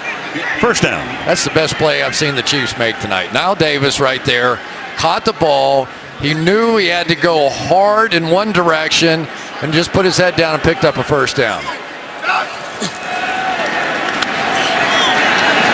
And that's another drop right there as Niall Davis can't secure that one. 2nd down and 10. You know, the Chiefs, I think, still feeling their way through a little bit. They've had 5 different guys playing guard, and that guy right there has to be the happiest man in the building. Keith Butler, the defensive coordinator, endured that one in Philadelphia. Of course, taking over for Dick LeBeau, everything is going to be miserable for a while, but this team had started going the other way a bit with their pass defense and the number of yards they were giving up, and they come in here tonight and just whitewash Kansas City. Butler, the longtime linebackers coach, under the role, and he ascends when Dick leaves and winds up in Tennessee. Conley makes the catch here, a little bit short of the 1st down, 3rd down. Yeah, it was weird because the first couple of games they were sort of comfortably in front and they didn't do a lot of blitzing, and you know, some of the stuff you're used to seeing with Dick LeBeau. Then last week they were so far behind it didn't make a lot of sense. So I think tonight's the first time you've really seen what Keith Butler wants this defense to look like. Sounded like the whistle the ball blew was before. snapped. It did. Ball start. Offense number 72. 5-yard penalty. It's still 3rd down. 2nd penalty on Eric Fisher, who was the overall #1 pick in the draft in 2013 out of Central Michigan. You know, they've tried to shore up. They gave Eric Fisher a new contract. They signed Mitchell Schwartz. Of course, the AFC West, there's a shortage of pass rushers off the edge in that division. Broncos, Raiders, each of those teams winning today. And that's over the middle and incomplete. 4th down. Smith looks for a flag. And there ain't any. 4th down. Well, you don't often see the #1 corner out on a tight end, but they knew that Travis Kelce was the #1 target, especially on 3rd down situations. I think that was sort of inadvertent. I didn't think that was intentional. So it's 4th and 6, and they're going to go for it from their own 35-yard line. Why not? And that is a 1st down as Jeremy Macklin goes to the turf and makes the catch and looks over to the sideline as if he's going to have to come out of the game for a play. Yeah, Mike Mitchell was sitting there waiting on him, and he made that catch, but he paid a big price. Mike Mitchell is an enforcer in center field. There aren't many left because of all the restrictions on contact here. He comes in with the shoulder. There was absolutely nothing wrong with the hit. But if you watch any Steelers games at all, you know that Mike Mitchell likes to sit in center field. And if you want to run one of those little skinny posts, you're going to pay a price for it. Started his career with the Panthers. And out of the 50-yard line goes Spencer Ware for a short game. 3 minutes to go in the third quarter. We've seen Vince Williams all night long ended up making plays like that. Shazier is the pure speed guy, maybe the fastest linebacker in all of football, running about a 4.35. I think they even had a race with the wideouts, and he won. Williams is just one of those smart guys. And Smith airs one out, going deep, and broke it up. Tyreek Hill streaking down the sideline, but Artie Burns, you got rookie against rookie that time, and he broke it up, third down. That was impressive. Look at the big cushion that Artie Burns is going to get, but watch him catch up here at the end of this play. He's a sprint champion too. He was our junior hurdles champion, and he comes back in. That's a spectacular play by Artie Burns.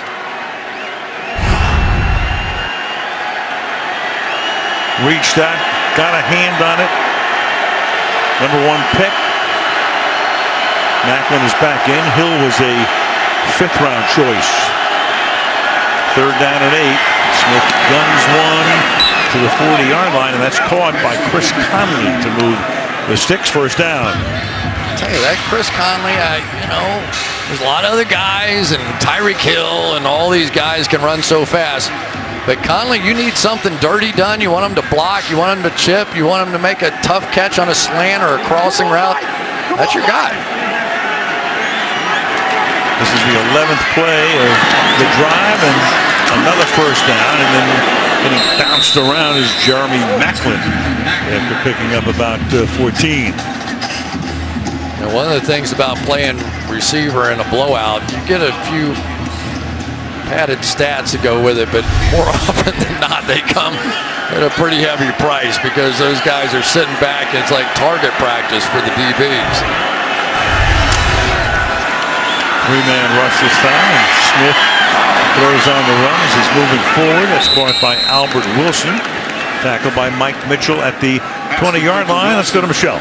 Well, Niall Davis went back to the locker room accompanied by the unaffiliated neurotrauma consultant. That's an indication that he's in the concussion protocol. Remember, Sharkhandrick West is out in this game, and they wanted to limit Jamal Charles, so very few running options. All right, Michelle, and they have done that.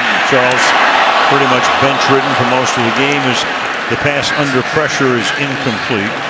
Cockrell is there, and it will be third down. Here's a big rookie, Javon Hargrave. He's going to come off right here and get some pressure right up the gut. He's a rookie. He's the guy that they hope becomes the next Casey Hampton around here. Very quick in college. He had 37 career sacks at South Carolina State, coming out of a small school program, but certainly has that sort of wide body that they used to have back in the day with Casey Hampton. Oh, yeah. Hampton like the prototypical nose tackle. And then Smith flings one to the sideline, and it's caught. Conley making the catch, and Burns saying, "No way, man." There's a little rainbow in there. Quick look at it here. Catch. Both feet down at the catch. Well, they can challenge that, and they will do that. So that would have been a first and goal. I think Tomlin's still mad about the one he didn't challenge in the first. Yeah. Pittsburgh is challenging the ruling on the field of a completed catch. We'll review the play. Timeout. Yeah, it looks like it's going to come back, and if it does, it'll be fourth down.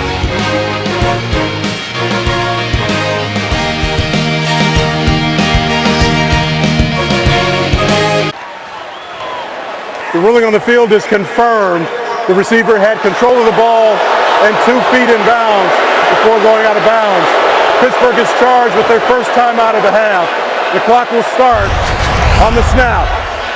My bad, partner. I thought at first glance, well, it wasn't. It was easy to assume that ball was going to bobble at some time. I told you he had strong hands. Watch this. Right when at contact, Burns gets his hand in there. There's 1, 2, and that ball never moved. He was fighting to get it out 8 yards out of bounds, and he never got it out of there. Play by Conley. That's his 6th catch. This is the 15th play of this drive. First down and goal from the 7-yard line.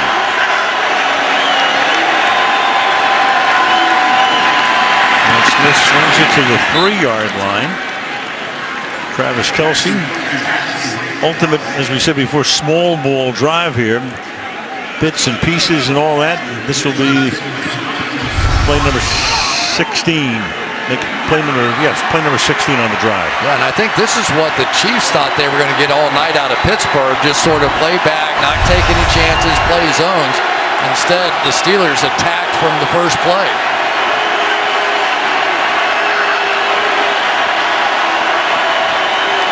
And on a 2nd and goal, Smith throws, and that's off the hands of Kelce in the end zone. 3rd down and goal. Well, you know it's a rough night if you're a Chiefs fan when that guy drops one. Perfectly thrown ball right where you'd want it. Just couldn't get that other hand out there in time.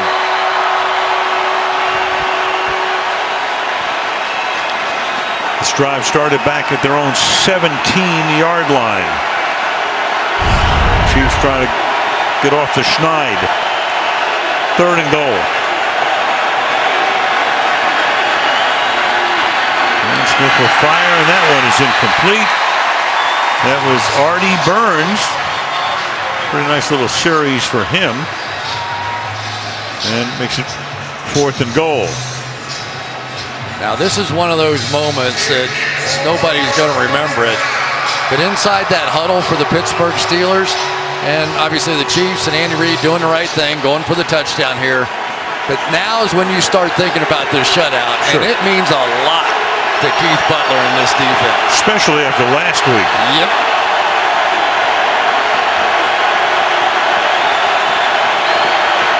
Fourth and goal, and that is dropped. Ross Travis, first time they targeted the number 3 tight end on the depth chart.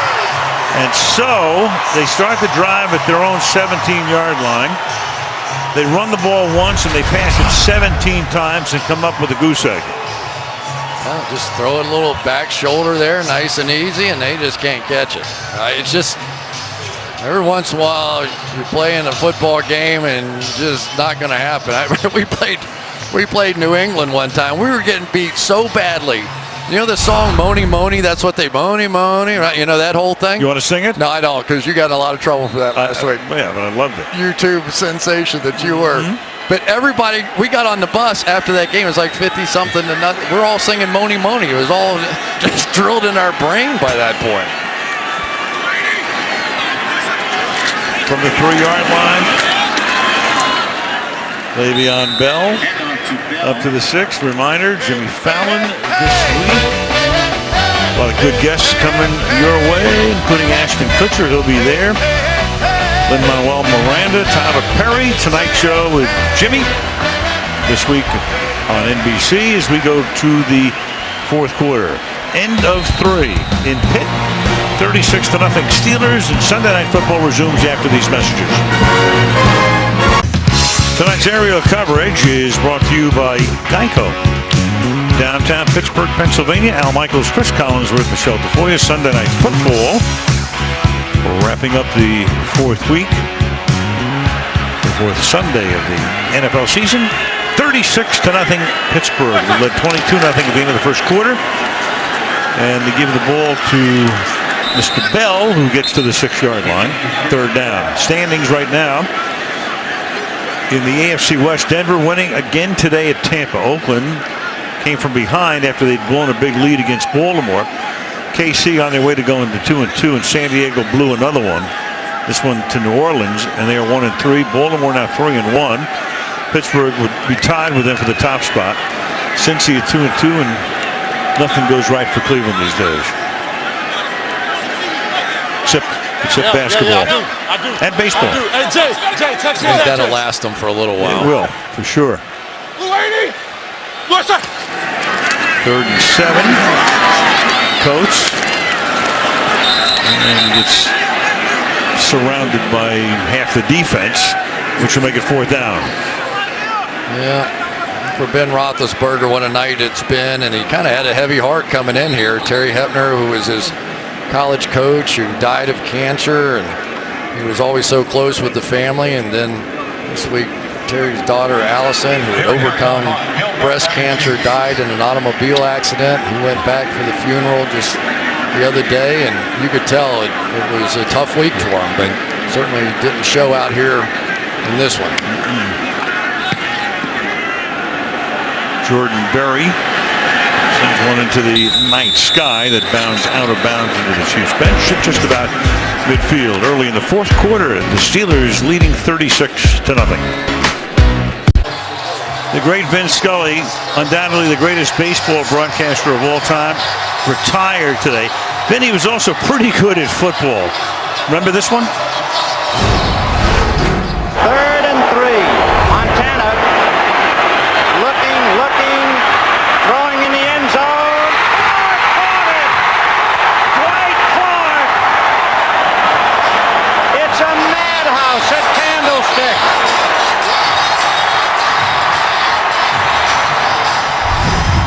And that was the last time that Vinny called football that many years ago. And today he wrapped up a 67-year career as the voice of the Dodgers.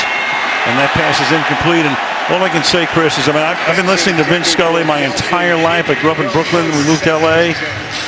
I mean, he's amazing. He's just a freak of nature. He sounded every bit as good today as he did 50 years ago. And he's irreplaceable. There's no question about that. One of the great tributes to him was the way that the two of you, Bob Costas and yourself, you were sitting there watching the final few innings, and you could just see the emotion even on your face as he was going through that final inning and what it meant to you. Yeah, he was so much a part of the lives of so many people. Smith throws over the middle, and that's caught at the 30-yard line by Albert Wilson. And, I had to bring it up on Slingbox, and Bob and I went out back, and we just had to hear Vinny, call his last half inning today. There he was with Jim Brown and George Allen. It is amazing how, especially in baseball, it's such a conversation with the audience. And there's so many people. You were with the Reds, and we all remember you back in Cincinnati. But you become a part of people's lives in the summertime, picnics, and all that goes with it. Well, sure, you become part of the family. Is getting away as Kelsey. It's like Marty Brenneman, my successor in Cincinnati. And Marty's had a Hall of Fame career over 4 decades now. Sure did. Tom's not doing too badly either. So. Yes, correct. But it is, every once in a while, there are announcers that sort of touch your soul a little bit, and Ben probably would be pretty close to the top of that list. Oh, yeah. I think that's without argument. And it's incomplete. Pass is dropped right there by Tyreek Hill. By the way, do you know anybody who's had a 67-year career at the top of anything? Of anything. I can think of one guy, Don Rickles. Oh, there you go. There you go. Don Rickles is one of the old. I know you have dinner with him and you love him, right? Of course. But when people come up to him in restaurants, they're looking to be insulted, aren't they? Absolutely. They're dying, and he probably just looks at them and then every once in a while gives them the little zinger. Absolutely. 3rd and 1. Into the 16-yard line goes Spencer Ware. So only drama for Kansas City here tonight is whether they get a point. Another guy who called it quits today, our friend Dick Enberg. For so many years, Dick, there he was with Merlin Olsen. He was an NBC guy for football for so many years. Dick did 8 Super Bowls. He did a World Series for NBC. And over the past few years has been the television voice of the San Diego Padres. And so Dick today quitted a broadcasting career. How about college basketball? Right. Boy, they had a team doing college basketball that was really fun to watch as well. Al McGuire and Billy Packer through the years. And Dick got to do so many of the great UCLA teams with John Wooden, so a couple of the all-time greats. Don't you even think about it. Someone's going to shove it on. And that's juggled, caught, and getting into the end zone. What a play. Is Tyreek Hill for the touchdown. That was awesome. That's what we've seen out of Tyreek Hill on several occasions. Here we go. Watch him. He's going to get hit. Looks like he's going to be stopped. Nope. Bobble it, catch it. Got hit by Mike Mitchell and still found a way to get in the end zone. And so the Kansas City Chiefs, it took them almost 50 minutes, but into the end zone goes the rookie. Started his college career at Oklahoma State and didn't last long there, and on to West Alabama. Santos for the point after. Push, when you think of West Alabama, who do you think of it? Some little cornerback from the New England Patriots who stole one from the Seattle Seahawks. Welcome back. It's October. That means hockey is back. NBCSN Wednesday night rivalry. A week from Wednesday, it's St. Louis against Chicago, and then later on, the Kings against the Sharks from out west. And we put that over a shot of Pittsburgh, and why not? Because that's where the Stanley Cup is right now. The Pittsburgh Penguins are the reigning champions. How many hockey sticks did you sign this weekend? Just a few. Sure did. Big hockey town, it really is. And that kick bound through the end zone, enabling me to tell you Sunday Night Football being brought to you by Chevrolet, the most awarded car company 2 years in a row. By Sprint, call 800-SPRINT-1 or Sprint.com. And by new Synergy gasoline from Exxon and Mobil with 7 key ingredients. The late Arnold Palmer, one of many sports icons, celebrated at the Western Pennsylvania Sports Museum at the Heinz History Center.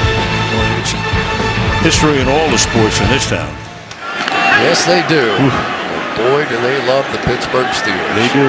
Steeler greats. Stanley Cup, of course, you get Sidney Crosby and Mario Lemieux. Baseball, Roberto Clemente is the first that comes to mind. Arnold Palmer. First down from the 25-yard line. And Ben's going to add to his statistics, or try to anyway, and the pass is incomplete. Second down. I was asking Mike Tomlin about his left tackle, Alejandro Villanueva. Of course, such a great story, an Army Ranger, and Tomlin goes right to football. He said, oh, he's an acceptable NFL tackle, a lot of room to grow. Physical talents are legitimate. Then he just kept going. He said, given time, this guy's going to master anything you put in front of him. He's already in grad school at Carnegie Mellon, 3 tours in Afghanistan as a Ranger. He said, I'm telling you, this guy has presidential qualities. I'd vote for him. That is about as strong a statement as I've ever heard about a player from his coach. People would like to see him running. Gain of 5 right there by Le'Veon Bell. It'll be third down. That's a guy who could run for office. Oh, he's Mike Tomlin. He can put some words together, can he? Oh, it's beautiful. I love it. He could do this in a heartbeat. And he says them so differently. I mean, his phraseology is fantastic. There's no cliche involved. Very clever guy. But when he drops the hammer on his team like he did this week, they respond too. What was he, 32, 33 years old when he interviewed for this job? I was talking to Brad Childress, who was working with him, the head coach at Minnesota, when he got this job. He said the Rooney family called him and wanted to know the truth. Well, here we go. He was 35 when he got the job here. Sammy Coates picks up a first down there, and that's going to put Ben at the 296 mark. So 4 shy of another 300 night. There goes a big 6'9", 320-pound Army Ranger. Used to jump out of airplanes, doing a pretty good job on Tamba Hali there. This is a guy that used to play wide receiver. When he was at Army, he was a wide receiver and a good one. He had 34 catches, 522 yards, and 5 touchdowns, all in his senior year. I've never seen a tackle go to wide receiver and back to tackle again. I've never heard of that one. Kansas City takes a defensive timeout. Sunday night, there is a clear-cut choice. What's more American than this? The Giants and the Packers in Lambeau Field. It'll be huge. Woo! Okay. So exercise your right and vote Sunday Night Football. You're my man, too. I'm casting my ballot for you. There we go, next Sunday night. Have you paid all your taxes? Yes, I have. There you go. And then Yes, some, I right? have. And then some. Oh, I forgot where you live. Yeah, that's right.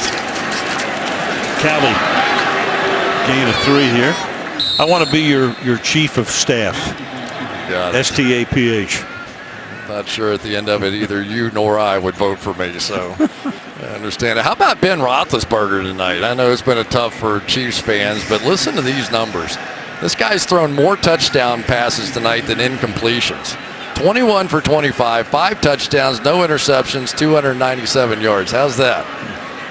That might get you player of the week. That might get you player of the week. I don't think it's any coincidence either that it's the first game back for Le'Veon Bell and all this stuff started happening.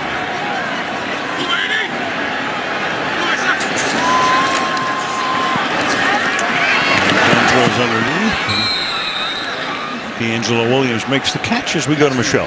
Well, the injuries stacking up for the Steelers. We told you at halftime about Marcus Gilbert being out, and now Darius Hayward-Bay is out with a shoulder injury. Anthony Chickillo went back to the locker room out with a knee injury, and Jarvis Jones was right behind him out with a left ankle injury. And then we also told you about Niall Davis being in the concussion protocol. So they have stacked up, Al. Yes, they certainly have, and they don't have a bye. Next week, as Kansas City does, they will meet the New York Jets here at Heinz Field next Sunday. We'll see about Shazier, see about Golden, 2 starters who are out to begin with tonight. And busting into Kansas City territory, inside the 10, taking it to about the 4-yard line goes Le'Veon Bell, and that will give him 139 rushing yards tonight. All right, how many times in your lifetime have you seen the center outrun a running back? Watch Pouncey go around the edge here, and he's going to catch up to the swerving Le'Veon Bell to get out in front and almost take him into the end zone. What an athlete Marquise Pouncey is, and welcome back after leg and ankle surgery, and what a tough year, and now coming back and leading the way again. But Le'Veon Bell, I don't know what you do with him. Well, it's 44 yards on that run. Give him 140 officially now. Also has 34 receiving yards. And the Steelers are going to take a timeout.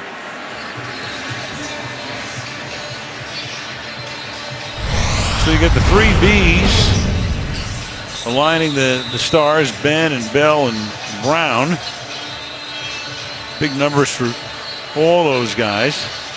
Get those 3 ready to go, and it's about as good an offense as you're going to see in the league. Well, and that's what happens to you. Try and match up with Le'Veon Bell. So they bring him in the game, so you leave your linebackers in there, right? Because you got to stop the run.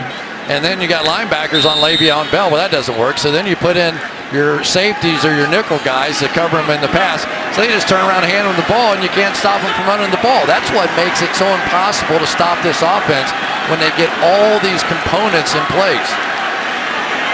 So Williams in there at running back. See if he gets the toe in the end zone. Instead, Ben will throw and a little too high.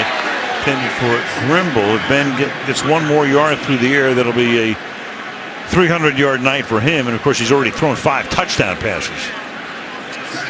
Well, and you kind of get the feeling he's just beginning to feel his way through these tight ends too. You know, I mean, he just doesn't have that much with Jesse James or Xavier Grimble, or even David Johnson to some extent, and they still might get Ladarius Green back at some point, who was supposed to be the guy to take over for Heath Miller. Williams, and he will go into the end zone basically untouched.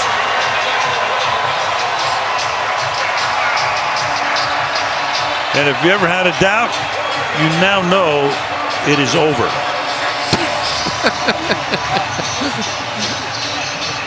You are on it.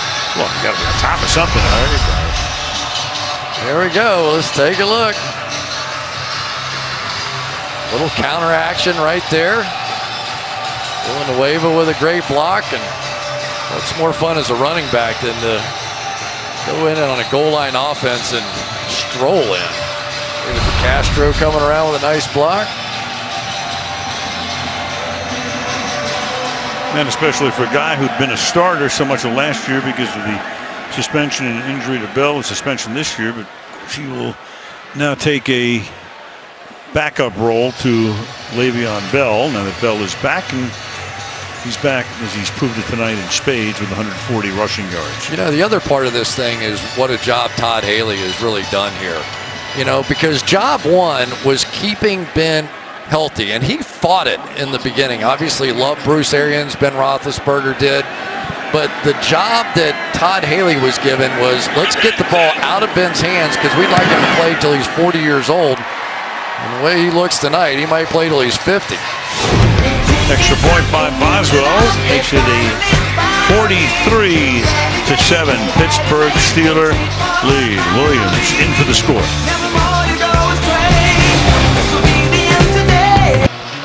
Week 5 starts on Thursday night. You can catch the game on NFL Network, CBS, streaming live on Twitter. It's the Arizona Cardinals going up to Santa Clara to take on the San Francisco 49ers.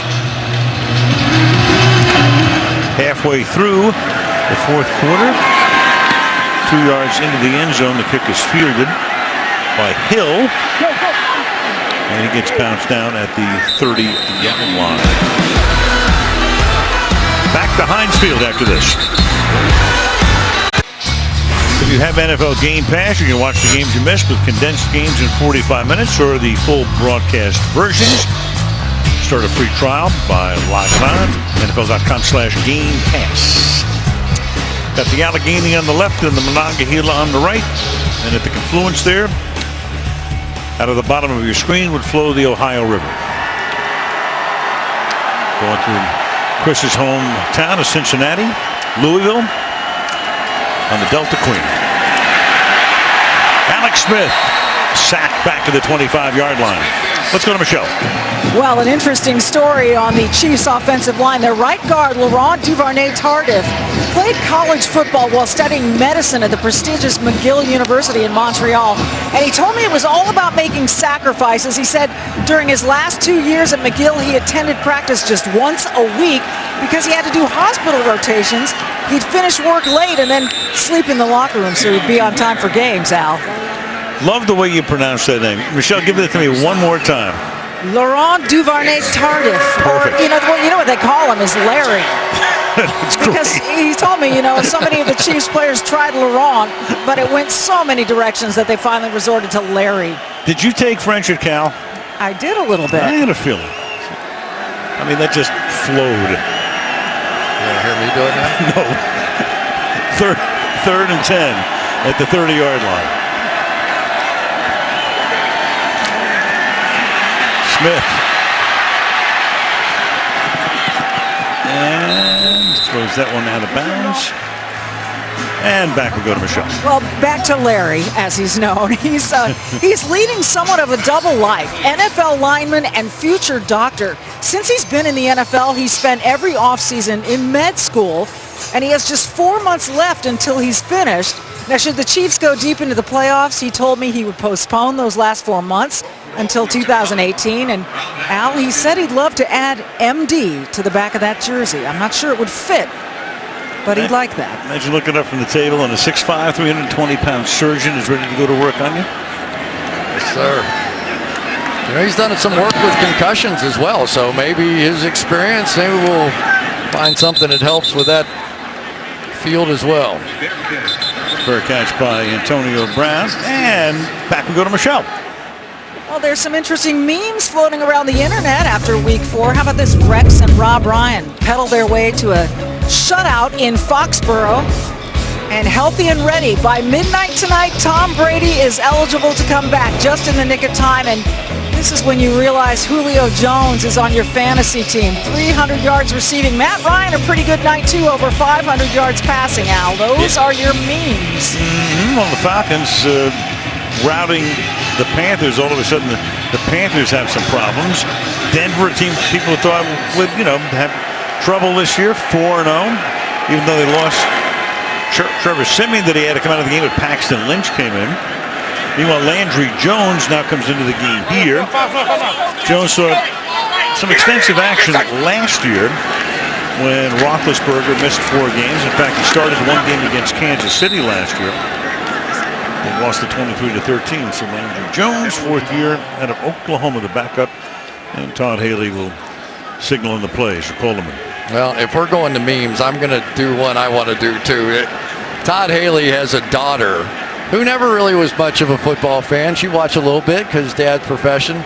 She is in the 10 and 11-year-old league, and Ella is playing against the boys. There she is, and Todd calls her Eller Beast, and she's the only girl on that team, and he's very proud of her, and she's done some great stuff. Beautiful. As Williams works his way to the outside, and he stopped about 3 yards short of the first down. It's just hard to find a major glaring hole right now on this offensive team. You get the feeling that defensively, maybe the first few games they were sort of saying, our offense is so good that we can be a little conservative on defense. Don't give up the big plays because our guys are going to put 30, 35 points on the board. And then tonight they sort of flipped that on its ear defensively and started attacking, and you end up with this score, 43-7. And you wonder just how good this team might be. And there's a bobbled snap. And it's 4th down.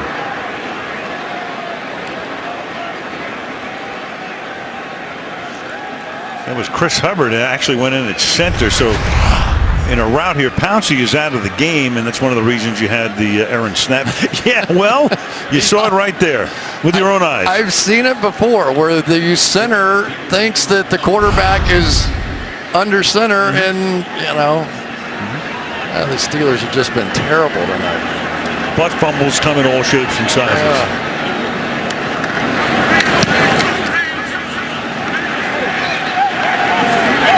By Berry is into the Kansas City bench at around the 35 or so yard line, even farther up, make it the 38-yard line. So let's take a look around the National Football League, Week 4. Ryan and Jones, just alluded to by Michelle, 500 passing yards, 300 receiving yards. Buffalo shocking New England 16-0. Patriots have not been shut out at home since '93. Brady comes back, as you know, next week. The undefeated teams are Denver, Philly, and Minnesota, and the only winless team not far from here, Cleveland. You know who the MVP of the league is right now? Let me Take a guess. Let me think. Smith throws to the outside here. Well, I mean, Ryan is in the neighborhood, right? That's who I was going to say. He was player of the month in September and came back and put up 500 and this one and 300 of them to Julio Jones. And I don't know how the player of the month couldn't be considered the MVP after that was his next game following winning that award. 2nd down and 8. And bursting through the middle goes Spencer Ware, and Spencer Ware will get taken down from behind at about the 15-yard line as Vince Williams chases him down after a big gain of 46 yards to the 14-yard line. Don't let me ever say Vince Williams lacks speed again. Watch him go get this guy. You've got Spencer Ware, who's a legitimate player, and it is going to be Vince Williams, the only one back there, and he caught him. Now, when did you say that Vince Williams lacks speed? Did you say that? I sort of referred earlier in coverage that maybe it wasn't the perfect matchup, right? So I thought I'd suck up a little bit. I got to go back and look at the tape. So So Ware had that fumble early on, 3 in 2 games, and now he's got it high and tight. Yeah, we need Michelle to bring that whistle football back again. That's exactly perfect form there. And Williams able to get him from behind. Clock ticking down to the 2-minute warning. And 2nd and 9. Here's a flag for interference. Arms around Chris Conley. And that's going to take us to the 2-minute warning after we get the call from Ron Torbert.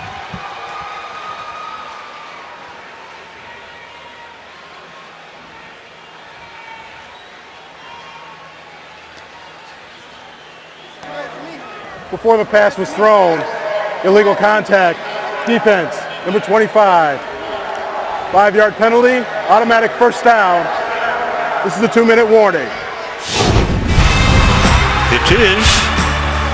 Off and on rain tonight, but the Steelers reign at home.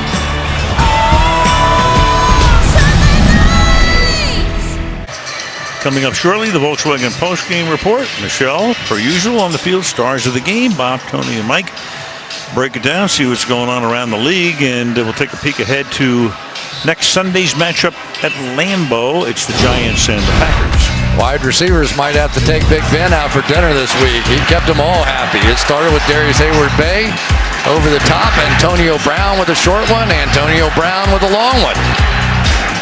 Get a tight end involved. There goes outlaw Jesse James. And then one more time to Marcus Wheaton, who made up for the one last week. And Mike Tomlin gives him a handshake, a little fist bump with Todd Haley. And let's hit the showers.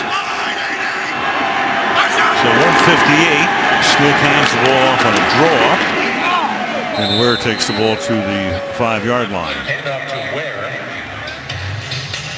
Most games with 5 or more TD passes. Drew Brees, who had another comeback win for the Saints today at San Diego. Peyton Manning had 9, Marino 6. It's a pretty good list right there. Remember when Ben had back-to-back 6 touchdown games? We did one of those. We did one of them, yeah. Where it gets banged down right there. 3rd and goal. We did one of Manning's 7 touchdown games, as you recall. Yep.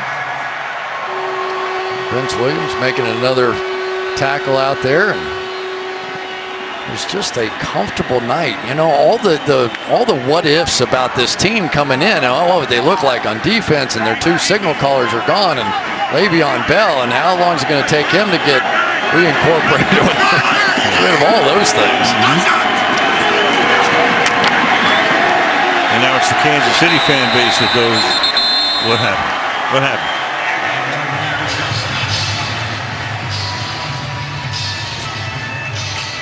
So Tomlin takes his team, he keeps them right here, take on the Jets. Then they go to Miami. Then they have New England coming in here. That's a big game, obviously, on October the 23rd. The Chiefs will have a week off, regroup, and Andy's group will go to Oakland on the 16th of October. That's no picnic. No, not these days. 4th and goal. Terrible towels are out even in this game. Now they take a timeout. They didn't know how to line up. They had too many guys in the backfield. Kansas City. This is a 30-second timeout. So trying to line up to the right side. Alex Smith has stayed in the whole way. If you're wondering who the backup quarterback is, it's the well-traveled Nick Foles. That's our matchup next week. Football Night in America will begin at 7 Eastern time. The Giants are going to play the Vikings tomorrow night on Monday Night Football, and then the Packers were off this week, but they seem to get everything back together, at least certainly offensively, last week against Detroit. So it's the Giants and the Packers from Lambeau next Sunday night. It'll be a good one. Speaking of Saturday night live, did you see any of that last night? I missed it. Oh, it was good. What were you doing up at that hour? West Coast time. Oh, I got you. 4th and goal. And Smith will fire into the end zone, and that's going to be caught for a touchdown by Travis Kelce.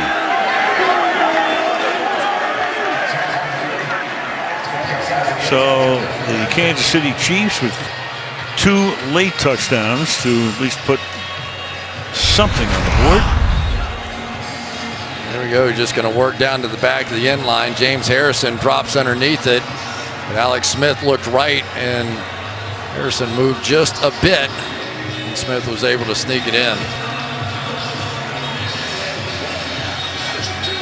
And everybody on the defense is going to be mad that that touchdown happened.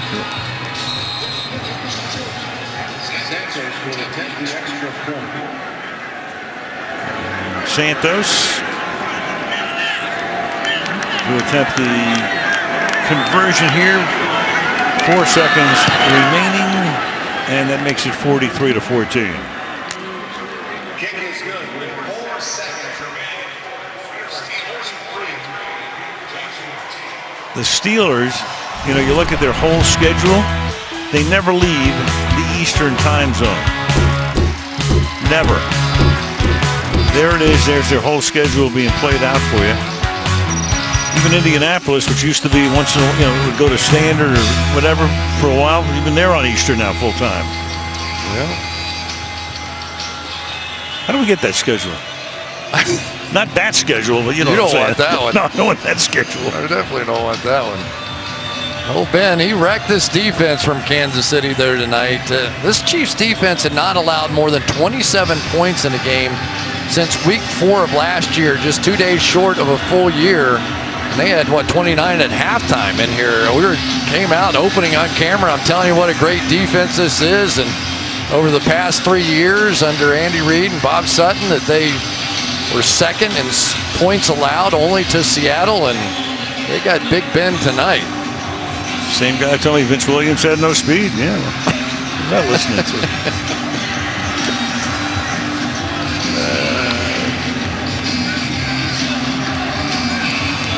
So who you voting for? Matt Ryan. There you go.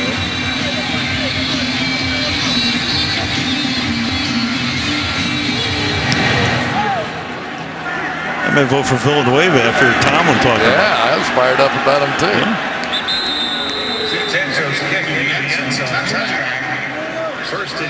So one more kneel down, and they can take this one back to the locker room.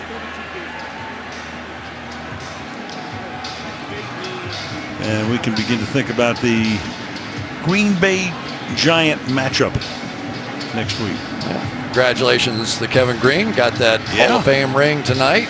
What a great guy. And Greg Lloyd were down there reminiscing a bit about meeting at the quarterback occasionally. Congratulations to Melissa Horton up here in the booth tonight, our illustrious stage manager. We almost had to put her on PUP, but she sucked it up to be active for the entire game. And that's going to wrap it up from Heinz Field. Ben, 300 yards, 5 TDs. Volkswagen post-game report coming up on the other side of this break.